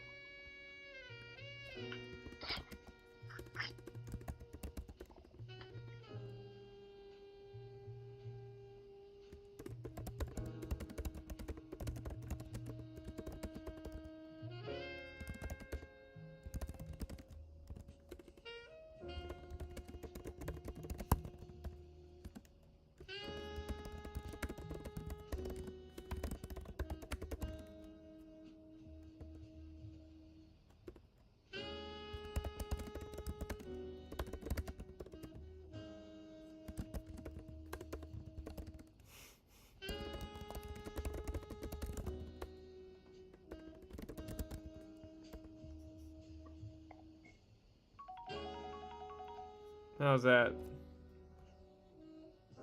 You said. Gumshoe held his finger to his lips and heard the click through the wall. Okay, nice. Well, so the door doesn't swing open, right? Yeah, I mean, that's what you said, but I'm having a hard time picturing that. I was kind of picturing the door was already, like, cracked, and that's how she saw him, or, like, maybe she was in the closet also listening. I don't know. Oh, I thought the dudes were in the broom closet the whole time. No, the dudes are in one of the rooms. This is like, they paid to have a room. Yeah, so what I said doesn't make sense at all, but I'm picturing that these dudes got put into a broom closet for some reason. No, he got put into the broom closet That makes more sense. to listen into the room. She led him to a broom closet, and I thought he was listening in from the outside of the door. I never pictured him going into the broom closet. Yeah, in my head, he went into the broom closet and listened to the wall into the room next to the broom closet. Okay, yeah, so no, none of this makes sense then. But now I understand what you were writing. Okay, well, we can fix this. So let's keep what we've put here. Let's go back to the broom closet bit, or the mop closet. I forgot it's the mop closet. And Bloom and Kraken had no idea what was going on. Which one were you picturing? Was he in the closet or was he listening into the closet? She took him by the hand and led him down a musty, vaguely sticky hallway and gestured towards a mop closet. He put a finger to her lips and nodded politely before heading back to the entrance. Shoebert put his ear up to the wall and, yeah, he never says he goes in the mop closet. Shoebert put his ear up to the, let's just say to the door of the closet. They're in the closet. Okay, all right, I will just quick switch it in my brain. He's now outside the closet. It's the only route. Which we can, I don't care. Seems quicker though. Through, okay, then I just gotta change this to the door. Yeah. Actually, I gotta change all the walls to the door. Perfect. Alright, we salvaged it. He sprang into action, tackling the dense broad to the floor as bullets whizzed through the door. Yeah. Alright. We're in the action. Back on track, baby. Now we just have to figure out how he puts the clues together and either dies or escapes. Yep. Okay, so bullets whiz through the door.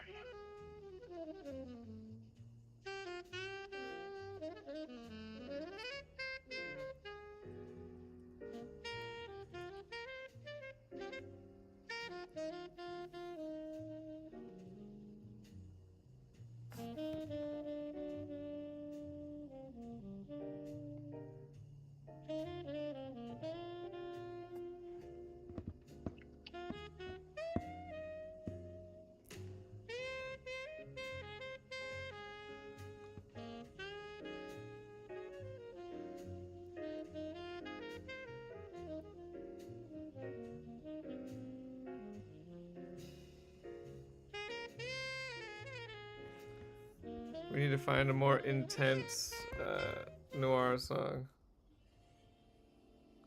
This one's called Chinatown. Perfect. Does he have the Chinatown swallower? Does Gum have a gun on him? I mean, I guess he does. He totally could, yeah. He lives across the street from the gun store, so gun and liquor store, so he probably have a gun. Okay, so lit up another cigarette and went to work.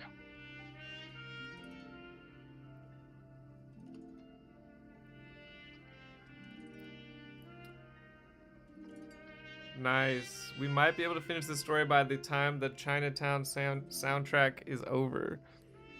How long is that? 20 minutes. You think we're gonna finish in 20 minutes? See, remember how long this takes us? It's gonna be another hour at least. But we'll see. Let's try to head there. All right. He scrambled into it and joined the room. Nice. I'm sure the room was busy.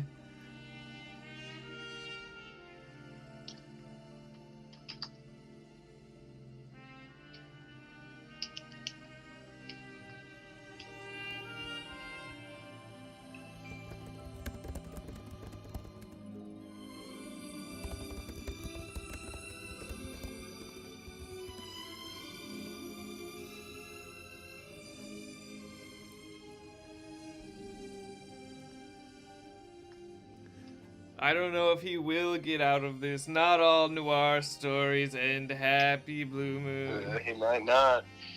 He came in the joint room, tipped his hat at two people wrapped up in sheets, took careful aim, and blasted 8 rounds through the wall into the mop closet.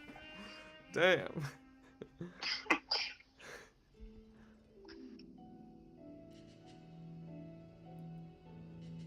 Damn.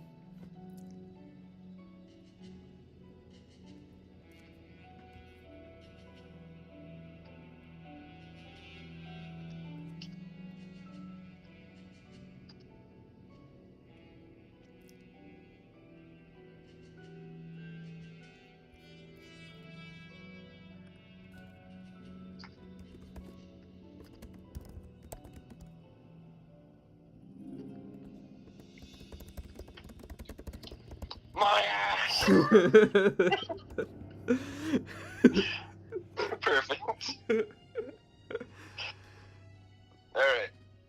Your next sentence. Okay, Take us there. I got this. Hell yeah. That's what I like to hear.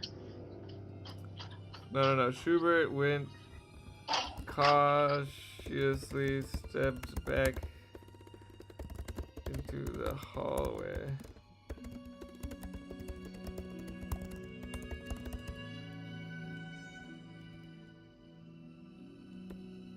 These are two separate sentences. Word. Open wide.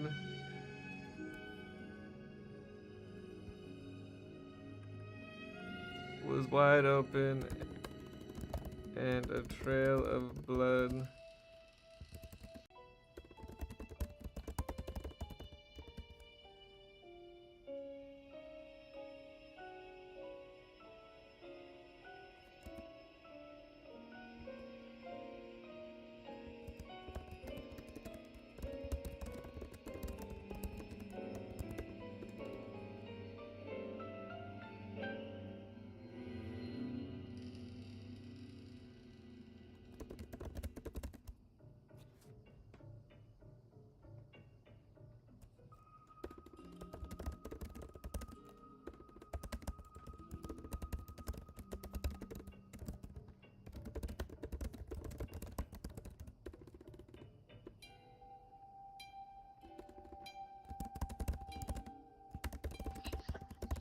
Yeah.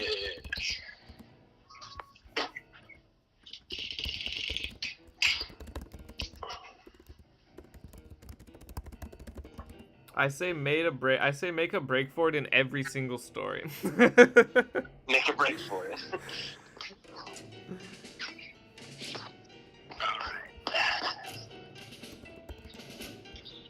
We're in it 2.5 hours, so it's actually not that bad. No, we usually finish in like 3 to 3.5. Yeah. Alright. So. This one just takes a lot of brain power. So it takes a little bit more focus than a lot of them. Yeah. The dream one was the easiest one, dude. It was so. You just flow through the whole thing. This one we have to plan. The closet door was wide open and a trail of blood led towards the entrance of the establishment. Shoebert peered into the closet to find one of the goons splattered all over the wall, as well as a chest full of blue notes. Nice, perfect. Of folded blue notes. Pristinely folded blue notes. Large duffel bag. Stuffed full.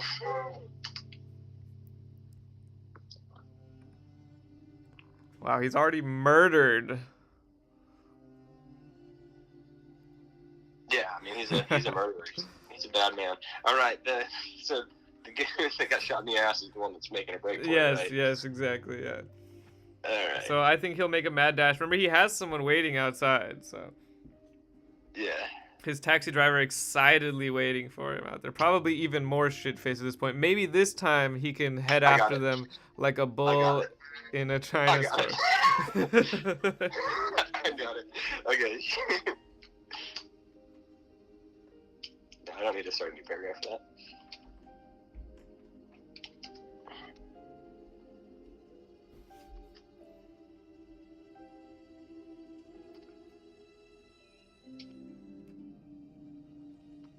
We're doing it, bro. We're climbing the mountain. We had a couple rest stops on the way up. Yeah. Oh, we just went offline for the second time. You know that always happens twice. At least twice. I think it's like by the hour. It must be, yeah. Something like that.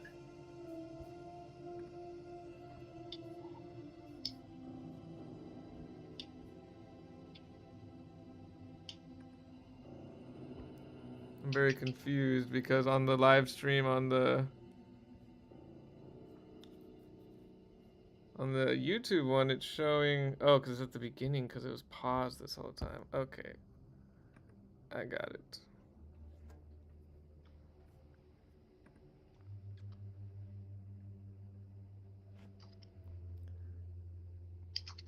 Are we back online?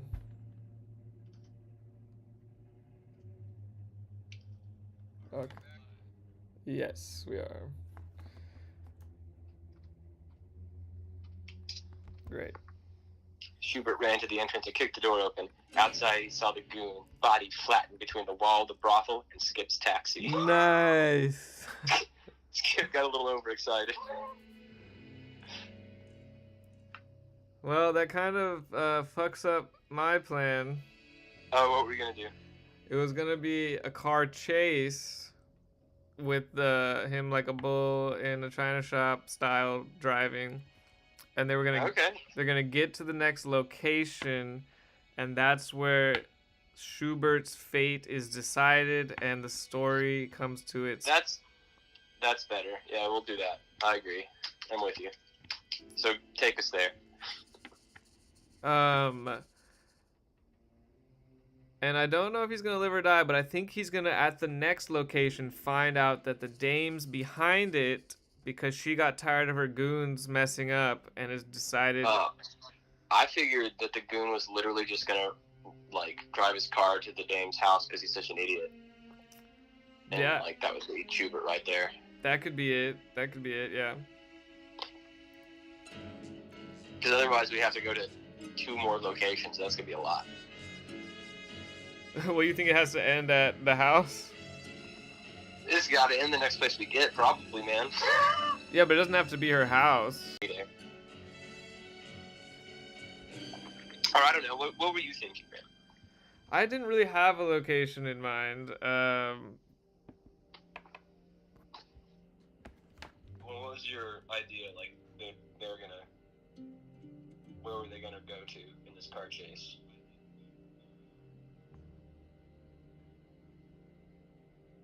Yeah, because Shoebert wouldn't really know the house. Well, he would see her, maybe. Like, I guess he would notice that the car is heading to Uptown. Yeah, he won't... I mean, he wouldn't know that they were working for her. He'd maybe think that he was making a mad dash for her. I have this image of, like, the thug running up towards the girl and, like, Shoebert killing him. And he's like, oh, thank God, you know, he was going right for you. I barely was able to save you from this thug. And then, like, he, like, looks over and he sees, like, a stack of, like, blue paper on her desk. Yeah. And then he connects all the dots, you know? That's perfect, yeah. All right, that's what we're doing then. Car chase. Car chase. Ran to the entrance and kicked the door open. He saw... Through the pouring rain... Nice.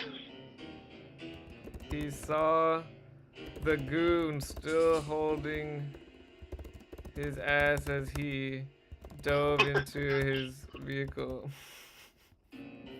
Into the now all too familiar vehicle. There you go. Since it has no adjectives. Yeah, he just knows it. That's all that matters.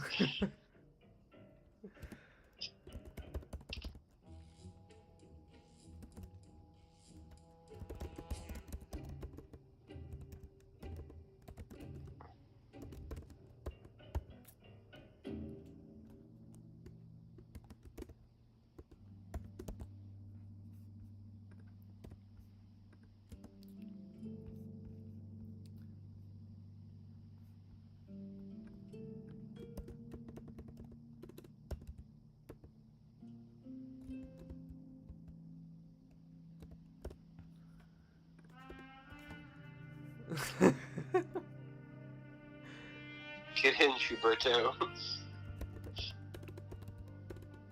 Got it drunk.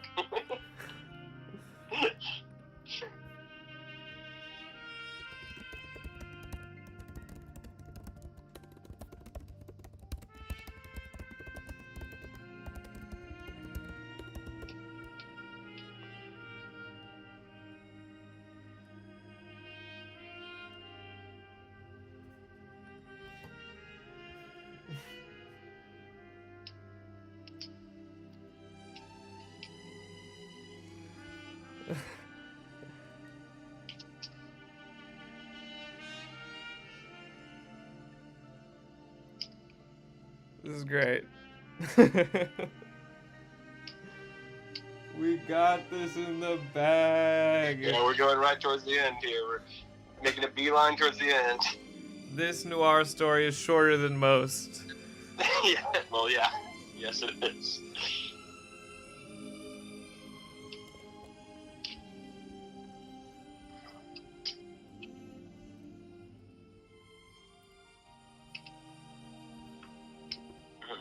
Now step on it. There you go. There you go. I was trying to think of a better way to put it. That's exactly what we needed. Now step on it.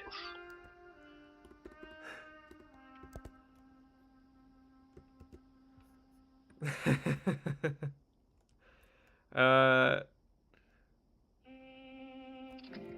All right.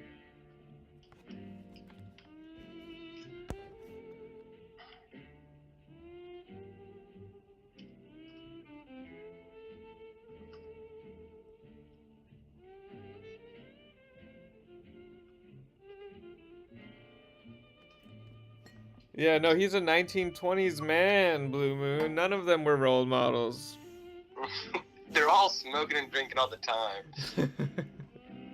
They didn't understand what was wrong with alcohol at that point.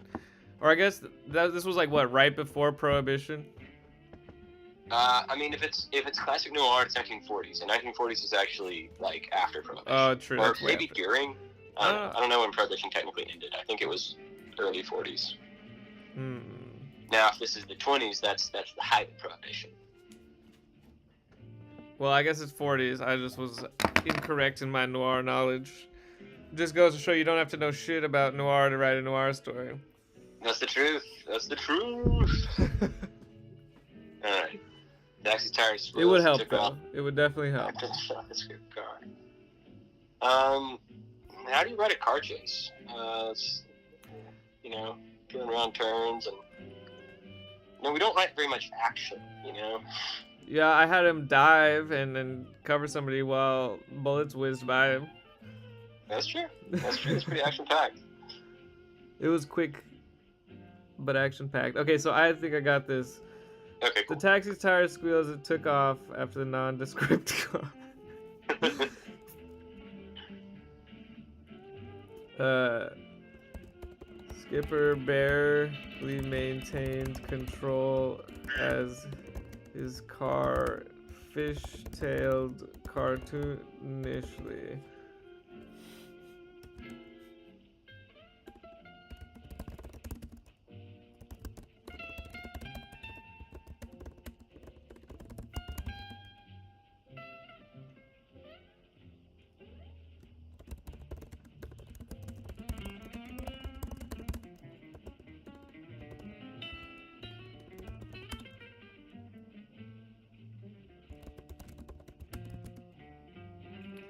Like a bull in a china shop. Well, He's driving like a bull in a china shop. I think that would make him easier to catch. I thought he was like a good driver kind. I was thinking the opposite, where he's like he's kind of cracked at stunt driving. I just want to put Kraken's line in there. Yeah, like a bull and oh yeah, no, they're gonna follow behind like a bull in a china shop. Yeah, there you go. Yeah, that's good. Okay, I got it. I got this one then. Okay. He drove. Okay, keeping up is no easy task as the goon drove way more confident. What? Or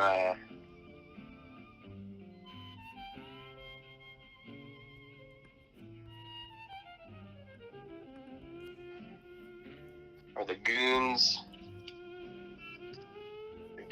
driving skills were as. Wait, no, that doesn't make sense. I see what you're going for. That's the goon showed off incredible driving. I got it. Oh, whoops. I can't believe we're getting stuck on this line I of know, all this the is what I'm gonna lines get stuck on, but it doesn't matter. in the story. Like,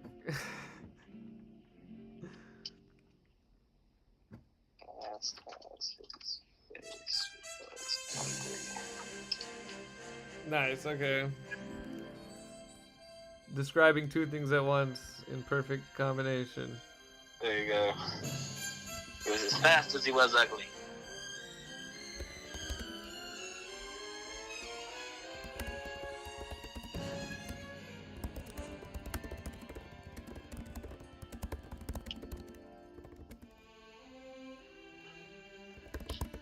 I say Skipper followed behind, like a bull in a china shop.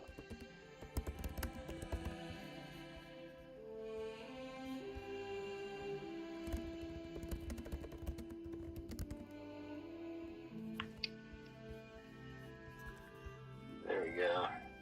As he hit just about everything that wasn't nailed down. Shoebert was probably holding on for dear life.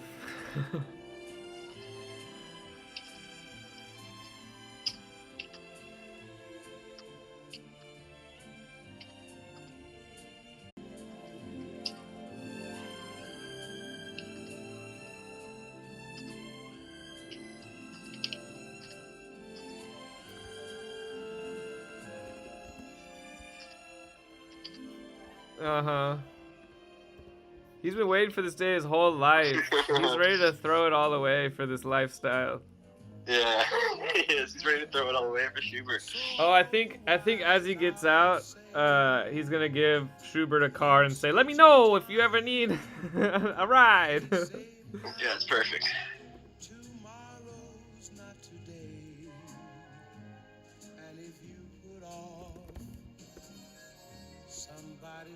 I'm just gonna say way too much. Shoebert held on for dear life while trying to remain calm and some pieces together.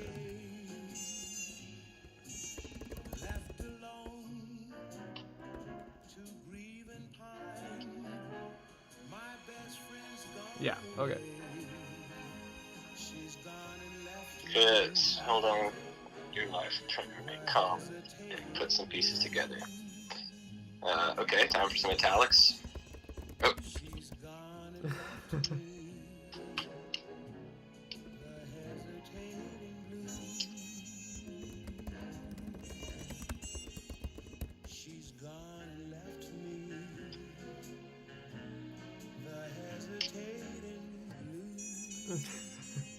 I like this because the chase is still happening, but we're focusing on what he's doing instead.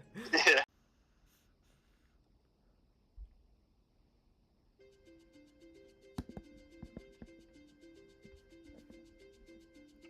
I'm trying to. How does the 1940s man say fucked up? Because I'm going to say leading me on some sort of fucked up Easter hunt, but how would he say that? Leading me on some sort of wacky. There it is. Some sort of wacky Easter egg hunt.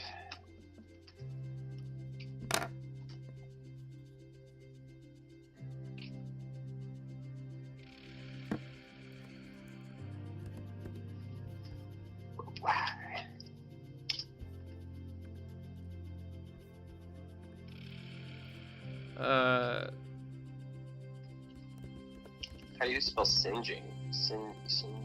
That's how you spell singing. How do you spell singeing? I think there's just an E after the... Oh, okay. No, it's not right. Okay.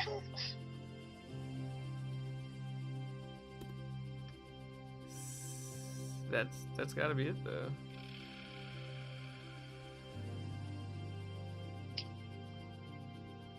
Blue Moon, how do you spell singeing?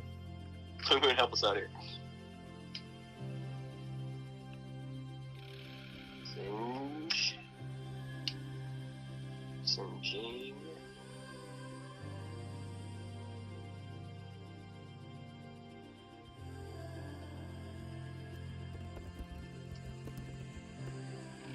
Yeah, no, it is. That's right.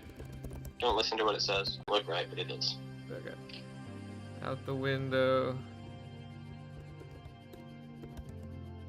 Gum was seeing less and less liquor stores and gun stores. They were heading into Uptown. Perfect. There's less liquor and guns. It's a nice neighborhood.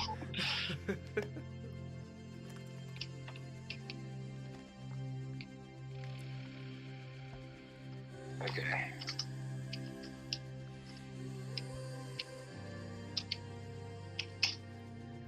Nice.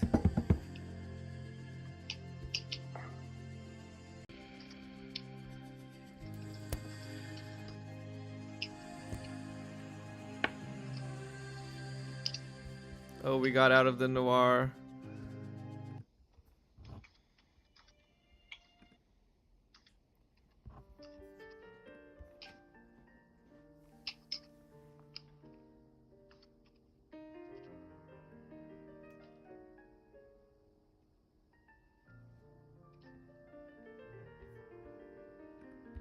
This isn't good chase music.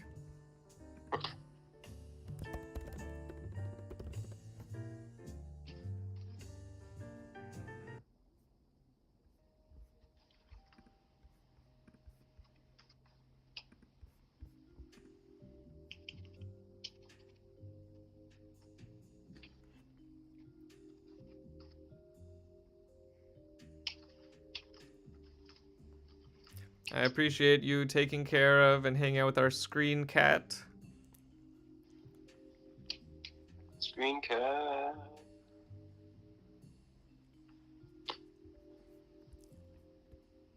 The plane must have gotten fouled up. Or no, the plane got fouled up.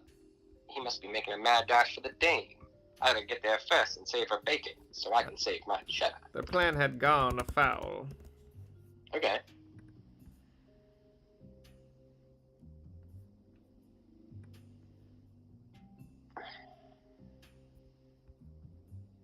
Should we make it... at the beginning, he asked for the money up front. So should he ask for half up front? Yeah. Yes, I agree, because that doesn't make sense otherwise. Yeah, why would he even care? Because he's a gumshoe of honor. Yeah.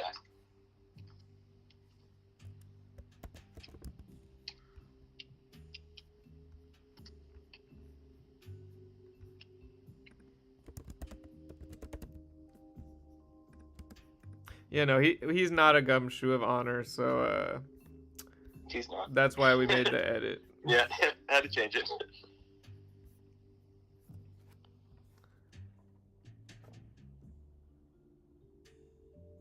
Yeah, Bloom and Craig said, honor, this is Gum, the Chinatown swallower Shoebert we're talking about. Yeah, he doesn't have a lick of honor in it.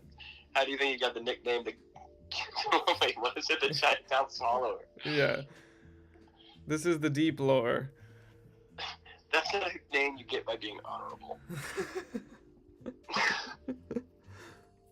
Chinatown swallower. Alright. And that'll be one sweet sandwich.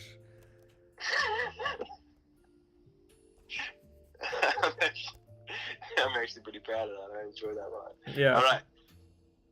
It's pretty good. Save her first.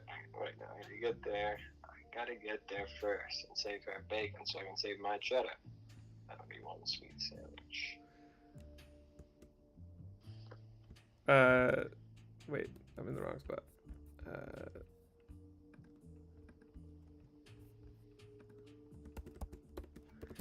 He's slowing down.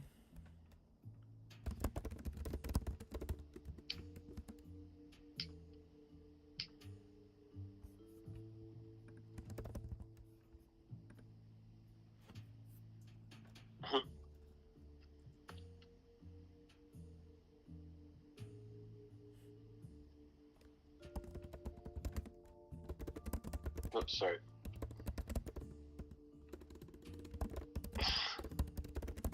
Jesus Christ. These men are unhinged.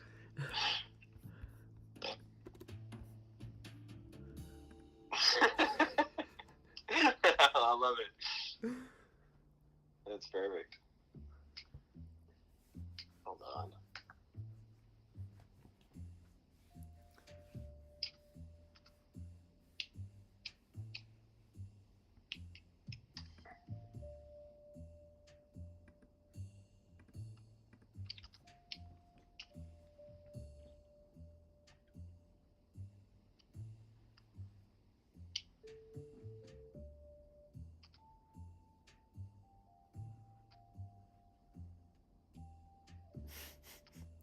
she ever say where she lived? She just said her uptown apartment. Okay, so he doesn't know where she lives. No, but yeah. He made the connection there, yeah. Yeah.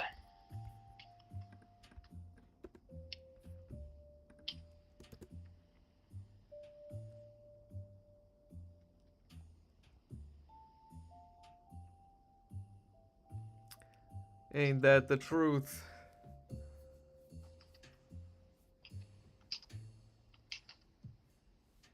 All right.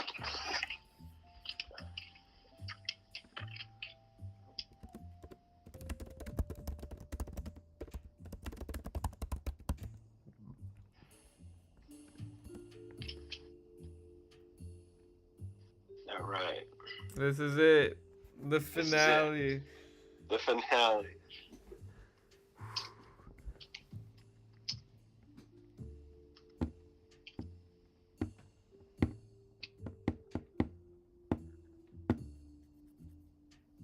We got that spooky bass line going.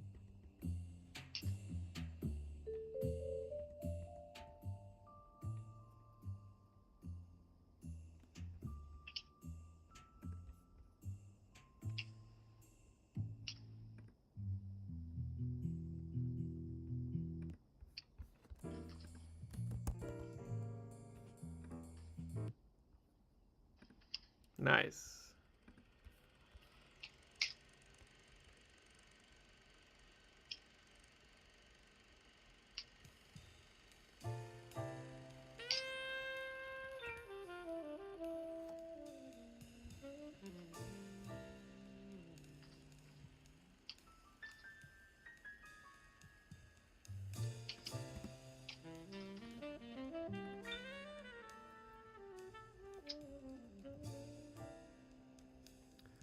This is great.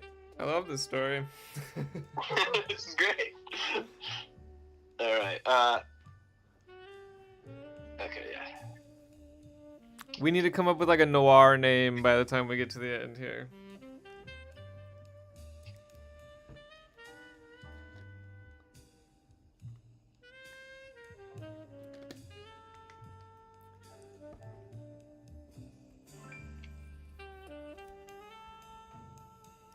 I was thinking maybe something about how he referenced that there's no fresh air in this city. Yeah, for the title. We're gonna work on it at the end, but I'm already thinking about it.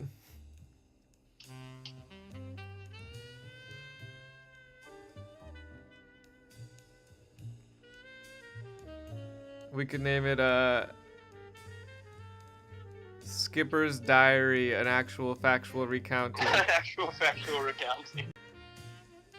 An actual factual recounting of true events. All right, your turn. Smoky City, yeah, something along those lines there. Gum lit up a cigarette and leapt out the car. I love it. I gotta get it there fast. He wants a cigarette. Oh wait, no. Gum finally lit up his cigarette because he's been trying to light it the whole ride. He finally managed to light his cigarette.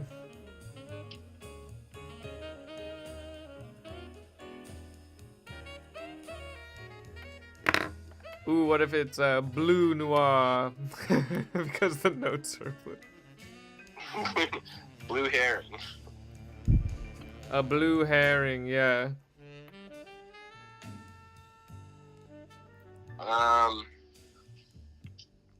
Let's think. Well, let's write the story first, then we'll name it. Fine. The dame shoots Gum. Is that what you wanted? Story's over. Story's over.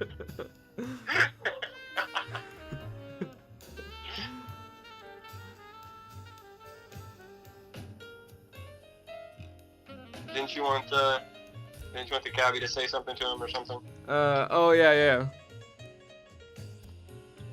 Okay, wait, so he slammed against the curb in front of the ritzy apartment complex. He spilled out the car and hobbled to the front door. Skippy, expert, slammed into the back of the goon's car before turning around and offering a business card to Shoebert. Let me know if you ever need a ride for these sorts of things. I don't know. Change the wording on that for me, please. Let me know if you ever need a ride. I guess just ever. Yeah. Let me know if you. Let me know if you ever need. Ooh, written in blue. Well, it was technically blue. No, I do like that. Like the way that sounds is cool. What? Blue Moon Crack is giving like a bunch of name suggestions right now, but he said a city written in blue. Ooh.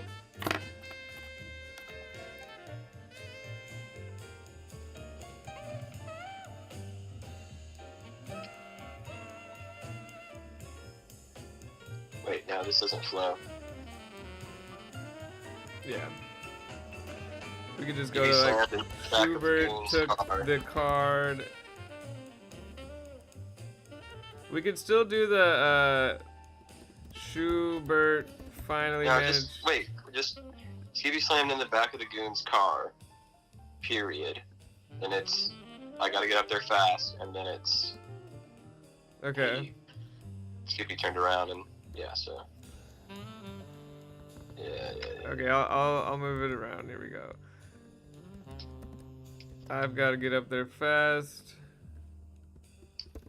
He's got to finally manage to light a cigarette up there too. That's where I'm trying to get this. That's the bit. He's got to get there fast, but he still lights a cigarette. But he leapt out of the car before he. Okay, I guess he could run by the driver's side window and get a. Yeah. But then he wouldn't turn around.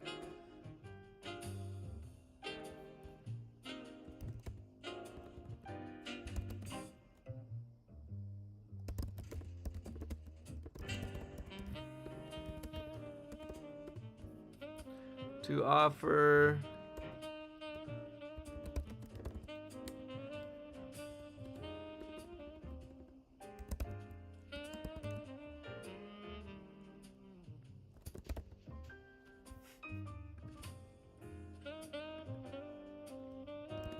Perfect.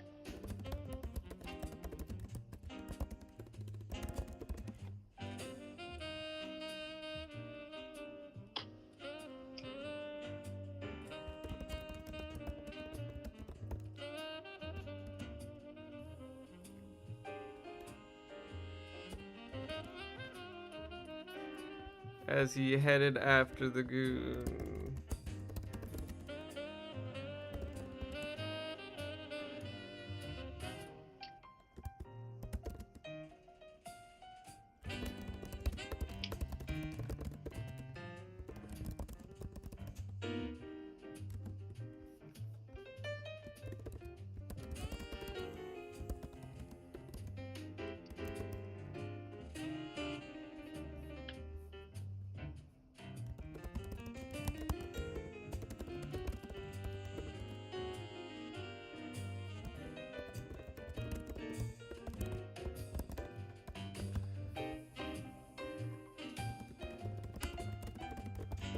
Looks like my hunch was right.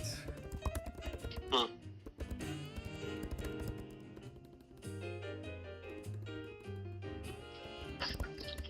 on. I had a bit for this, but now I forgot. Oh.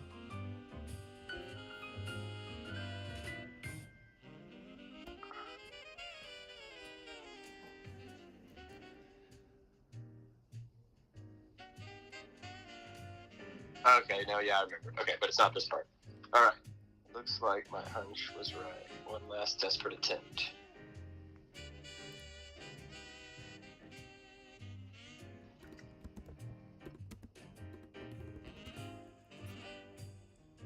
To seal the deal. I don't know.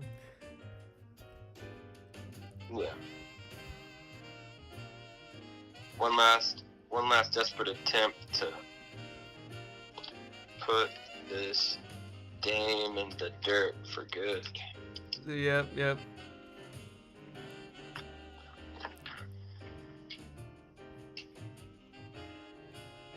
Okay, so. Oh, standing on her porch, standing outside her upstate apartment building.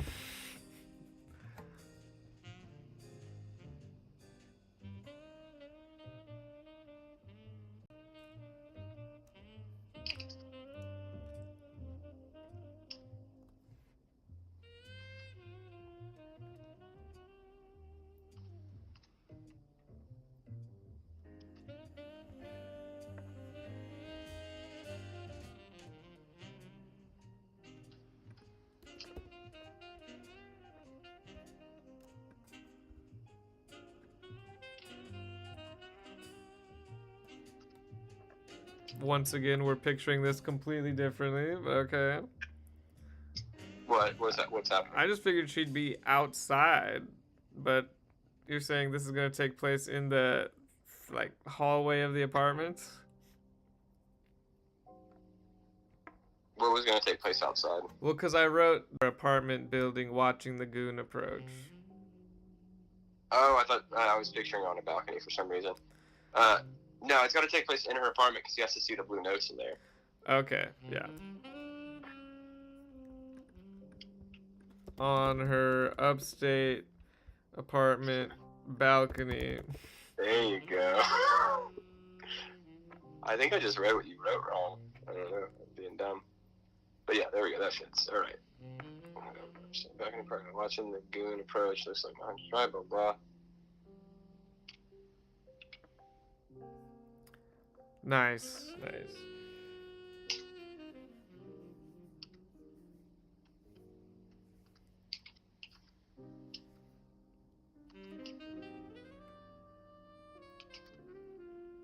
Private detective. He was a duck this whole time. We just never mentioned it. That's... we never said, but he's been a duck this whole time. That is actually awesome. We say it in the title and then we never mention it in the story. Yeah, there it is.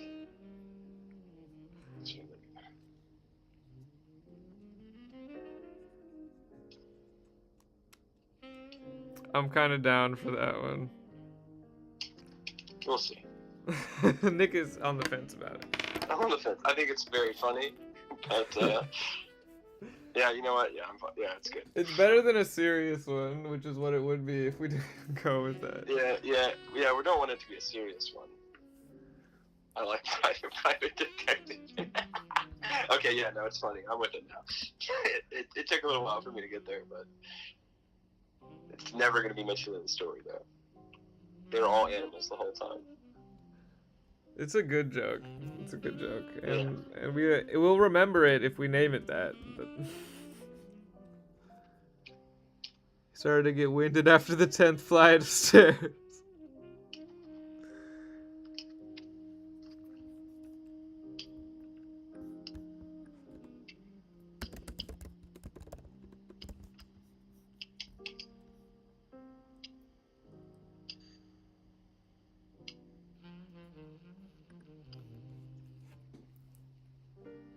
Was it Natasha? Natalia? Natalia Nauticilla. Nauticilla.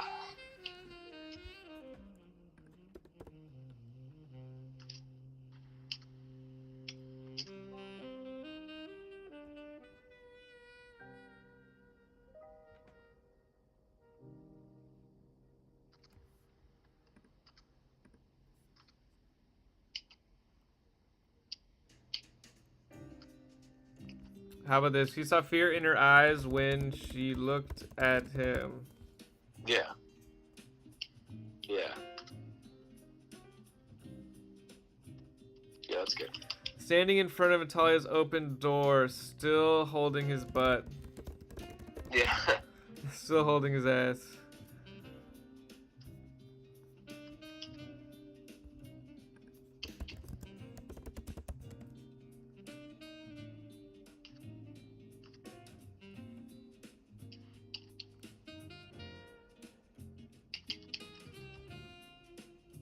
He always unloads his entire gun. Yes. Bang, bang, bang, bang, bang, bang, bang, bang. 8 is just so many. I like it that way. I like that he's always unloading his clip. All right. Okay.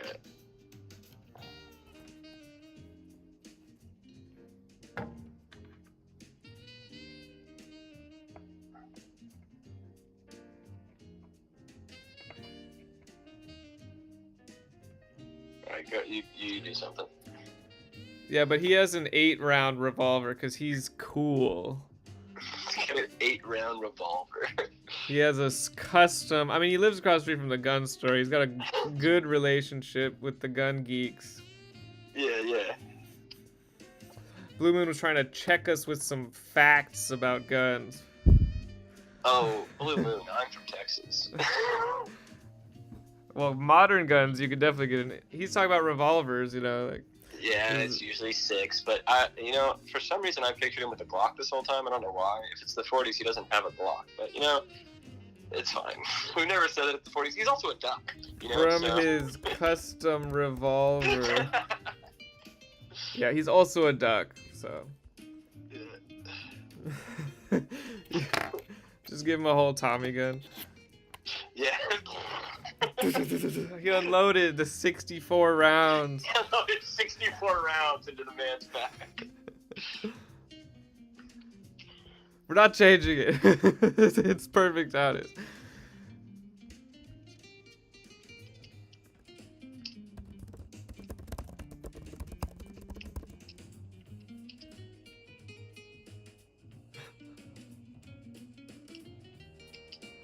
It is serious and gritty. It's just so full of tropes, it's easy to forget.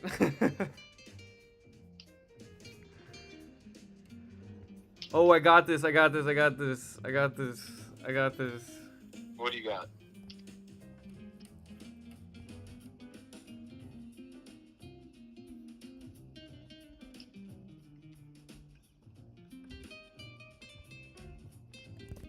No. Okay, I gotta take that back.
Oh no!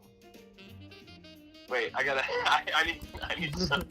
need some time before this happens. Actually, I need him to think something first. I had a bit that I wanted to do. I feel like getting shot while shooting was like the best time, to do a slow reveal, right? Yeah. There's this. I wanted to say basically like okay, he killed these guys, and while this felt like the end of a second act where he'd basically, I wanted to say like, oh, like I gotta keep investigating to find out like who these guys were working for or whatever. Yeah. You can do that right here. He unloaded the rounds into the goon's back as okay, so right there. So like, okay, we can change this next sentence about the body dropping and stuff, and up here, you can do the italics of him, talking to us of what he's thinking about, how he's like, it's not over yet or whatever. Yeah.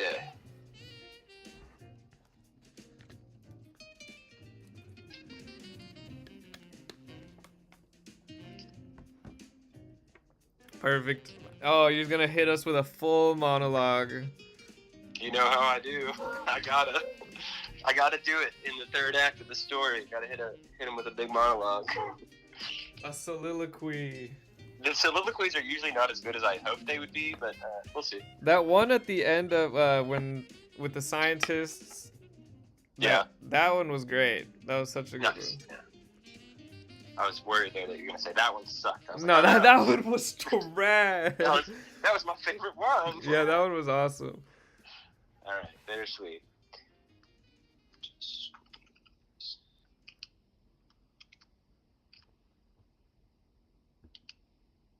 Oh wait, no, I don't need this to be italicized. Oh yeah, no, I'll just say that. Yeah, I was hoping to get more out of him or whatever. Yeah.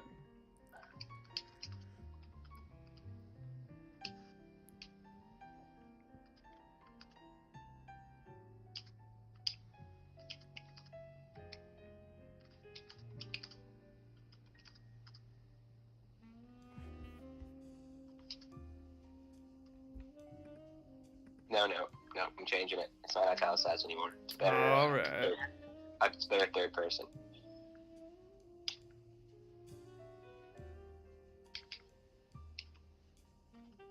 Well, we'll see. I'll type it all out, then we'll see if we want to change it.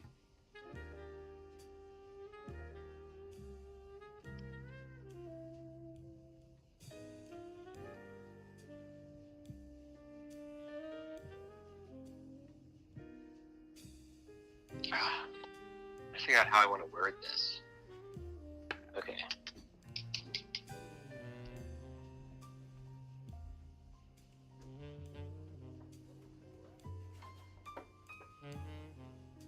No. Okay, I'm going back. This is italicized. Should I just keep moving? Yeah, you keep moving, man. I'm gonna work on this for a second.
Okay, there you go.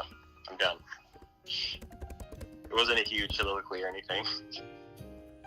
I had hoped to squeeze it around him, but at least the day I'm safe. Looks like I still got my work cut out for me.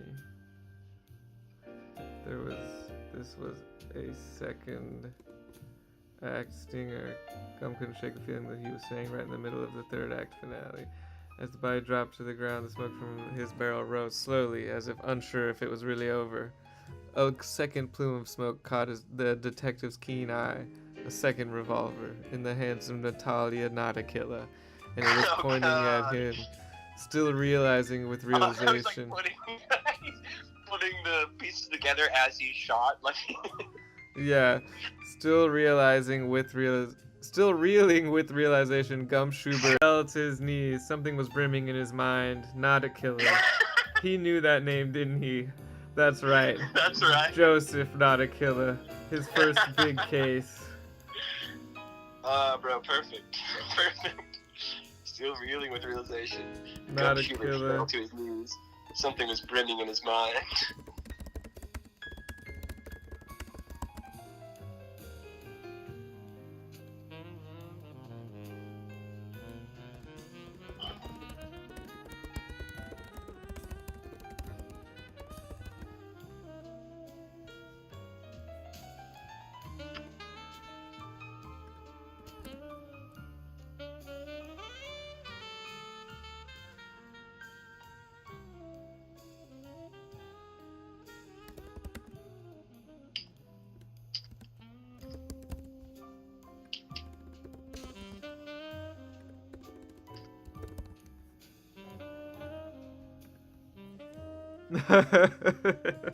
Does it make sense? If you say so, narrator.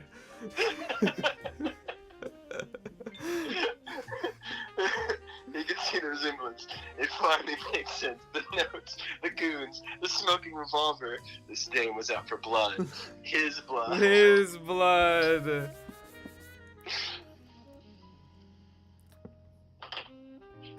Well, Skipper waited outside the apartment for hours before finally heading home, unsure if he'd ever received that call for another, what did he call it?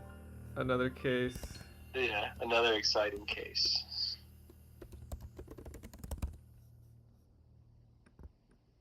For when he was needed for another exciting case.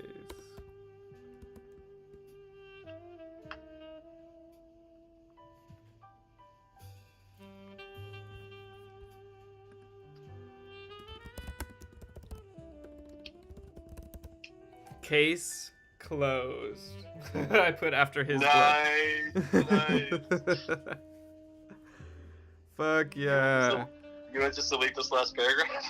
I mean, yeah, I kind of was writing it as a joke, but I was wondering, I was thinking about Skipper in our final moments. Yeah, no, this is good. Right there. Perfect. We've done it. We've done it again. Yes, a masterpiece. A masterpiece. We're at the top of the mountain. It all makes sense now.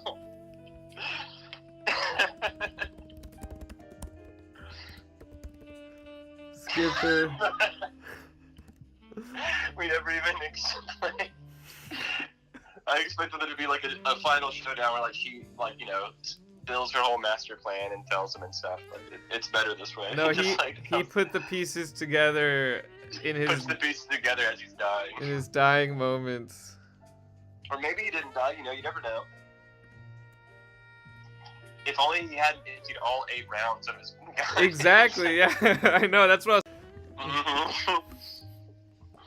All right, man. Sick.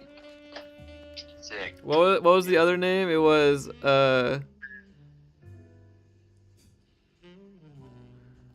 other name? Hang on. Gum Shoebert, private detective.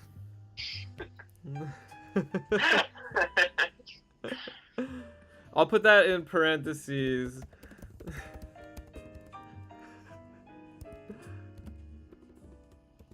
Gum Shoebert, private detective.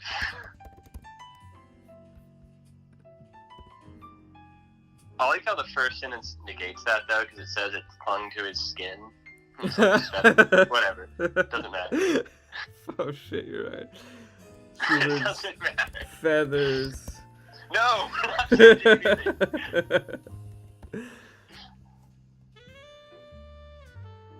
right, you wanna read it? Hang on. I think we went offline for the 3rd time. Oh man.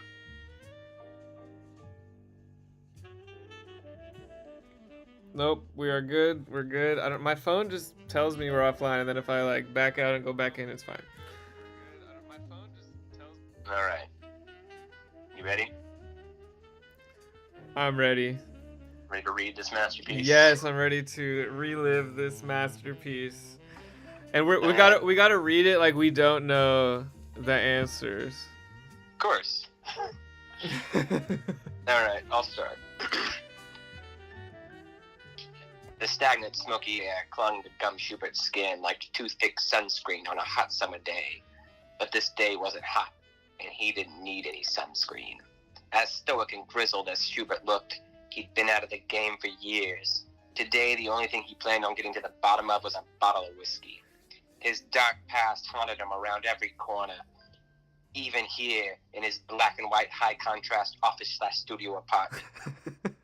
Mr. Shoebert, there's a visitor here for you, screeched a voice from the hallway.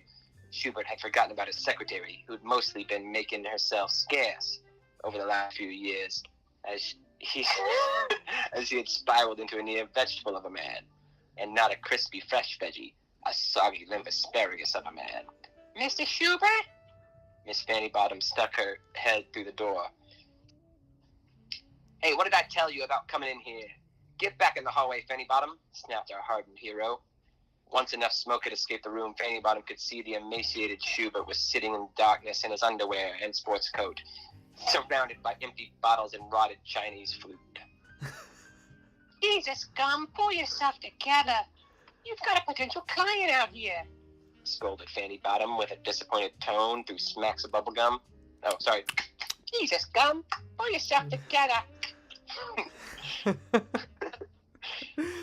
Fanny Bottom strode to the windows and thrust the blinds open. The light burst in and did a bunch of what's all this thing about the room before indignantly retreating. Hey, how about you pull yourself out of this room like I told you, you busy broad, grumbled Shoebert as he scrambled to get his pants on while kicking full boxes of food boxes and whiskey under his twin-sized mattress. Tell that dame I'll be out in a minute. How did you know it was a... It always is, Fanny Bottom. It always is. I thought you'd have picked up on that by now. He may have been out of the game for a while, but Shoebert knew the ropes better than anyone. Hell, he was a living trope himself. The hard-boiled detective permitted himself a glance out the window. I used to be the most sought-after detective in these vile streets. Smooth jazz played in his head as he reminisced on his glory days. Back when this fedora he wore meant something. He fastened the fedora nostalgically on his head and lit a cigarette before settling into his chair behind his desk. I like that he permitted himself a glance out the window. That's good stuff. Thank you. I thought so too. I liked, yeah. Because he's that sad. Yeah. I feel like this is, I'm just going to take out the two largest pieces of furniture in his room. Yeah, doesn't really flow. Well, what if I made it into his chair behind the desk, taking up most of the room? Yeah. And on the desk, that was taking up most of it. Maybe. Yeah. Before sitting into the chair behind the That's desk. when that's she taking walked up through most the of it. door. She was all legs and nowhere to go. The thick smoke obscured her face, but he could tell. This dame was no dime a dozen. If looks could kill, she'd be serving 25 to life. She surveyed the scene before delivering a quivering quote. I need your help. She carefully sauntered her way through the debris to the window. We did this room so good. We spent so much time. It's so dirty. We spent so much time on the description of this room. Yeah. Sorry, I just need some fresh air, she said breathlessly. If you want fresh air, you won't find it in this town, sweetheart. Gum lit another cigarette before turning to the window. My name is Natalia Nautica. I'm being followed, Detective Shoebert. Her voice was silk, far too elegant for this dump, but was just enough mystery to drive the plot forward. Yeah, well, what do you want me to do about it? The pathetic shell of a detective. The pathetic shell of a detective knew he would end up doing whatever she asked. She obviously had the funds. He automatically didn't trust her for some reason, but he knew he could trust her money. Oh no, that was the first foreshadowing. It was before we knew. Natalia gazed out of the window at the flickering neon sign of the guns and liquor shop across the street. I'd like you to find out why. Let's dispense with the flirt. Can you do his voice? You're him. Yeah, okay. I lost my spot though. Let's dispense. Okay, yeah, you're right. Okay. Let's dispense with the flirtatious banter, shall we? What? I'm not. Look, doll, you don't have to beg. I'll take the case, but I'll need more to go on, and I don't mean just information. She blushed and looked away. Money, doll face. I'm gonna need half the payment up front, you see, for my expenses. Nautica's blush died away as she tossed a wad of guala on the desk. Someone left this note on my upstate apartment door. She gingerly placed a pristinely folded blue piece of paper on the desk. Shoebert crumpled up the note and tossed it in the trash. Hey, why did you... I don't care if that note was blue, black, or purple. I know a red herring when I see one. That note would have led us on a wild goose chase, baby, and we don't have that kind of page face. I'm going to start this investigation where all good investigations start.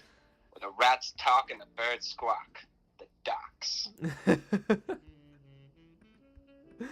Oh my gosh. That's pretty good. And I can picture her being like so annoyed that he threw it. Like, what the fuck? she has this whole plan with the like hundreds of blue notes to lead him on a wild goose chase. It's like, nope. We could add one more note at the end with like her father was like an origami like. Oh, we forgot to put that there was blue notes. I gotta put that at the end now. Oh yeah. We definitely need that. Yeah. Okay, we'll keep going. Okay. That's right. Just okay. Wait. She's still reeling with realization. Before that, okay. So Natalia, and it was pointing at him. It could be like as he fell to his knees, he saw the blue notes in her hand, maybe. Well, I'm just gonna so a second revolver in the hands of Natalia Nauticilla, and it was pointing at him. Yeah, as still reeling with realization, Gumshoe fell to his knees. Okay, wait. Before still reeling with realization. Let's see. Yeah. In her other hand was a blue note, maybe? I don't know. Yeah. Okay, no. We got stuck mid writing. We had to fix it. Yeah, his eyes strayed. Mid reading, I mean. Yeah. A stack of blue paper. Lay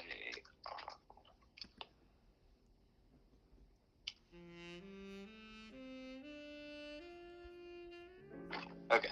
Honestly, I love this story. It is perfect. Not bad. That's what we said. No, you don't have to beg. The docks. Okay. The miserable detective made his way down a dingy alley as the rain. Why didn't it correct that? As the rain started to pour, Shoebert ducked under a nearby overhang and lit a cigarette, hoping the rain would pass soon. That was when he noticed the car. Shit, this is a long sentence. That was when he noticed the car that had been sitting outside the guns and liquor store when he had glanced out the window while reminiscing. It's perfect. Yeah, no changes. It's long, but no changes. It was idling in front of a derelict warehouse. Two men had just slammed the trunk closed and were getting into the vehicle. Looks like the old... You do his voice. Okay. The old walk the dog technique. Worked like a charm. The city always had a way of dropping things in your lap when you least expected it. And those things weren't always nice. After a few moments... That should be italicized too. Yeah. That should be what he's saying, yeah. Alright, do it. Do it. The city always had a way of dropping things in your lap when you least expected it, and those things weren't always nice. After a few moments, the rain began to die down. The car pulled away and Gum hopped in a taxi. Follow that car, Jack. Sure thing, boss. The taxi driver flicked a cigarette out the window and took one last pull from his whiskey bottle before putting the car into gear. I've always wanted to get into this situation. It's why I became a taxi driver in the first place. Follow that car, man. I knew waiting by the docks would pay off someday. The wife always told me that's why we're broke. Slow down now, Skippy. You want to play the game? You gotta play it cool. Of course, mister, of course. Cool, playing it cool. So what did these guys do? The taxi tailed the two delinquents through the rainy, cobbled back streets as the driver rambled on. Cobbled, very good. The car they followed pulled up in front of Madame Memories, the sketchiest brothel in town. I want to change sketches. I just put that in there, hoping that it would change. Oh, okay. At that point, I was not paying enough attention. Yeah. What's a more noir word for sketchy? The most downtrodden.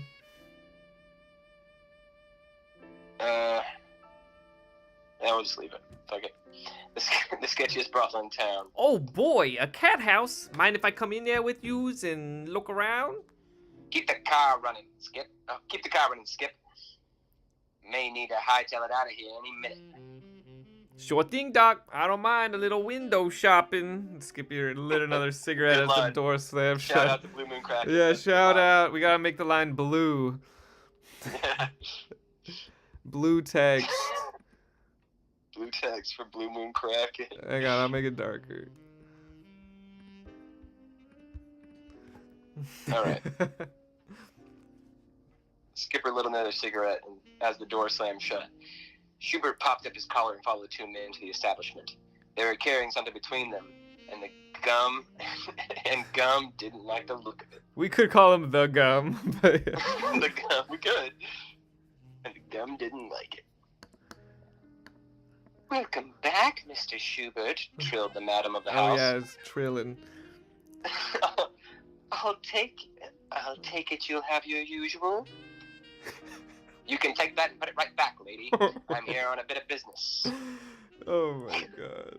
Gum placed a wad of dough into the madam's hand. What room did those two men head to? Mr. Shoebert, your tastes have broadened. If you'd like to do a bit of listening, right this way. She took him by the hand and led him down the musty, vaguely sticky hallway and gestured towards a mop closet. She put a finger up to her lips and nodded politely before heading back to the entrance. Shoebert put his ear up to the door and listened to the closet and listened. We could get a little stuck in the weeds there. But Yeah, okay. I'll just of the door and listen. Yeah. Oh, it's okay. Yeah, fine. Yeah. It is helpful for the imagery. Yeah. It's a How do you closet. think? And then I'll be this guy. How do you think? How long do you think? How long do you think we have before that bozo gets here? A muffled voice queried. Well, that note should lead him to the warehouse, and if he's as thick as he looks, it should take him quite a while to find the next one. Looks like the blue notes were less than a red. Looks like the blue notes were less of a red herring and more of a hook to get caught on. Suddenly, a voice from behind him rang out. Gum, Shoebert. No, you do that voice. That was a fail. That's good. Gum Shoebert. Gum Shoebert. Gum. Oh my. I'd find you here. Yeah, no, we don't know that voice. That one has to be left up to the imagination. No, it's an old lady. Leanne Littlefeet. Shoebert turned and saw Leanne Littlefeet, a lady of the night that he was familiar with. Leanne, you couldn't find a prayer in a church. Now hush up before you... Gumshoe held his finger to his lips and heard a click through the door. He sprang into action, tackling the dense broad to the floor as bullets whizzed through the door. Screams rang out through the place, but Gum lit up another cigarette and went to work. I missed that. I did not know that. I kept putting him light up cigarettes in there like all the time. Every chance I could get, I had him light up a cigarette. He scrambled into an adjourned. I gotta look up how many times cigarette was used 10 times. Good stuff. That's twice a page. That's pretty good. Yep. Okay, I lost my place though. He scrambled into the adjoining room. Tipped his head at two people wrapped in sheets, took careful aim, and blasted 8 rounds through the wall into the mop closet. More yes! Yelped one of the goons. Actually, I kind of like the other goon better, so I'm going to make him the one get shot. More I was wondering which yes! goon was going to survive. More yes! Yelped one of the goons. Loud, crashing, then silence. Shoebert cautiously stepped back into the hallway. The closet door was wide open, and a trail of blood led toward the entrance of the establishment. Shoebert peered into the closet to find one of the goons splattered all over the wall, as well as a large duffel bag stuffed full of pristinely folded blue notes. The other goon must have made his way, but the other goon must have had a break for it. Now coated in a red spray. Very good. Shoebert ran to the entrance and kicked the door open. Through the pouring rain, he saw the goon still holding his ass as he dove into the now all too familiar vehicle. Skipper shouted drunkenly. Oh, what fuck would I have his name? Gideon Shoebert? Schuberto? The red-faced taxi driver revved his engine excitedly. Thank goodness. You've been drinking, Skip. You're going to need the extra courage. Now step on it, Skippy. The taxi's tires squealed as he took off after the nondescript car. Skipper barely maintained control as his car fishtailed cartoonishly, leaving a scatter of debris in its wake. Keeping up was no easy task as the goon drove as fast as his face was ugly. Skipper followed behind like a bull in a china shop, hitting about just about everything that wasn't nailed down. He took another pull from his whiskey and let out an excited holler. He was enjoying this way too much for the detective's liking. Shoebert held on for dear life while trying to remain calm and put some of the pieces together.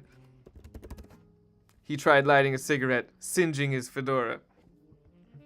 Why do they have all those blue notes? They were leading me on some sort of wacky Easter egg hunt. But why? Shit. Out the window, Gum was seeing less and less liquor stores and gun stores. They were heading into Uptown. Just less. Not less. That's when it dawned on him. Their plan had gone afoul. He must be making a mad dash for the dame. I gotta get there first and save her bacon so I can save my cheddar. That'll be a sweet sandwich. That'll be one sweet... Skipper lit a cigarette while steering with his knees. So good. No, you dope. Just stay behind him. I need him alive. I've got questions and he's got answers. The goon's car swung wide in the street, skidded and slammed against the curb in front of the ritzy apartment complex. He spilled out of the car and hobbled through the front door. Skippy slammed into the back of the goon's car. I gotta get up. That's me. I gotta get up there fast. I just want to be Skippy finally more. Managed to light a cigarette and leapt out of the car. Skipper reached out of the window to offer a worn business card to Shoebert. Hey, just let me know if you ever need help on another case. Shoebert pocketed the card as he headed after the goon. Don't hold your breath, pal. As he got closer, he checked the gun. He checked that his gun was loaded.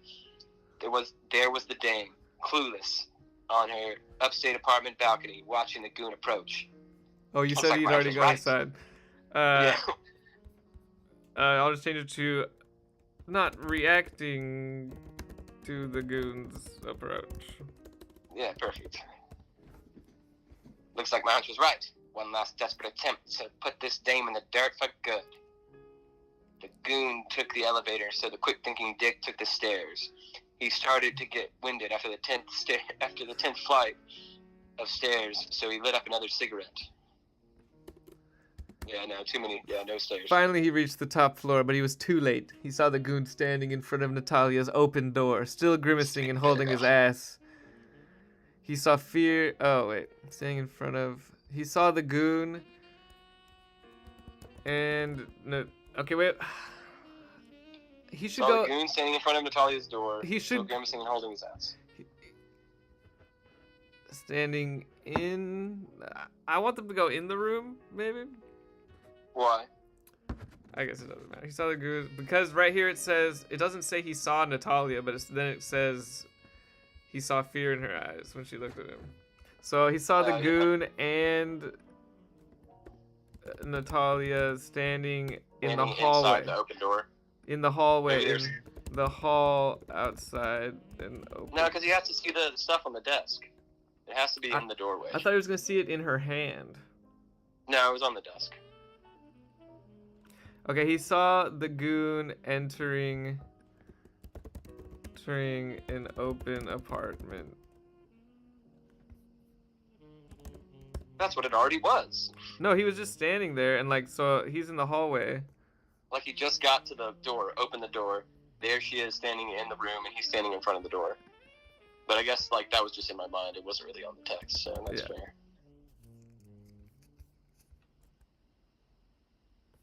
He saw, okay,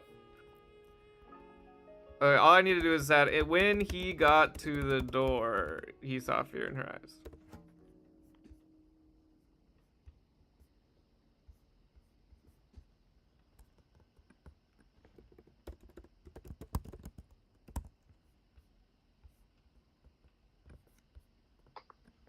No, there's too many wins. He rushed to the door and looked inside. Yeah.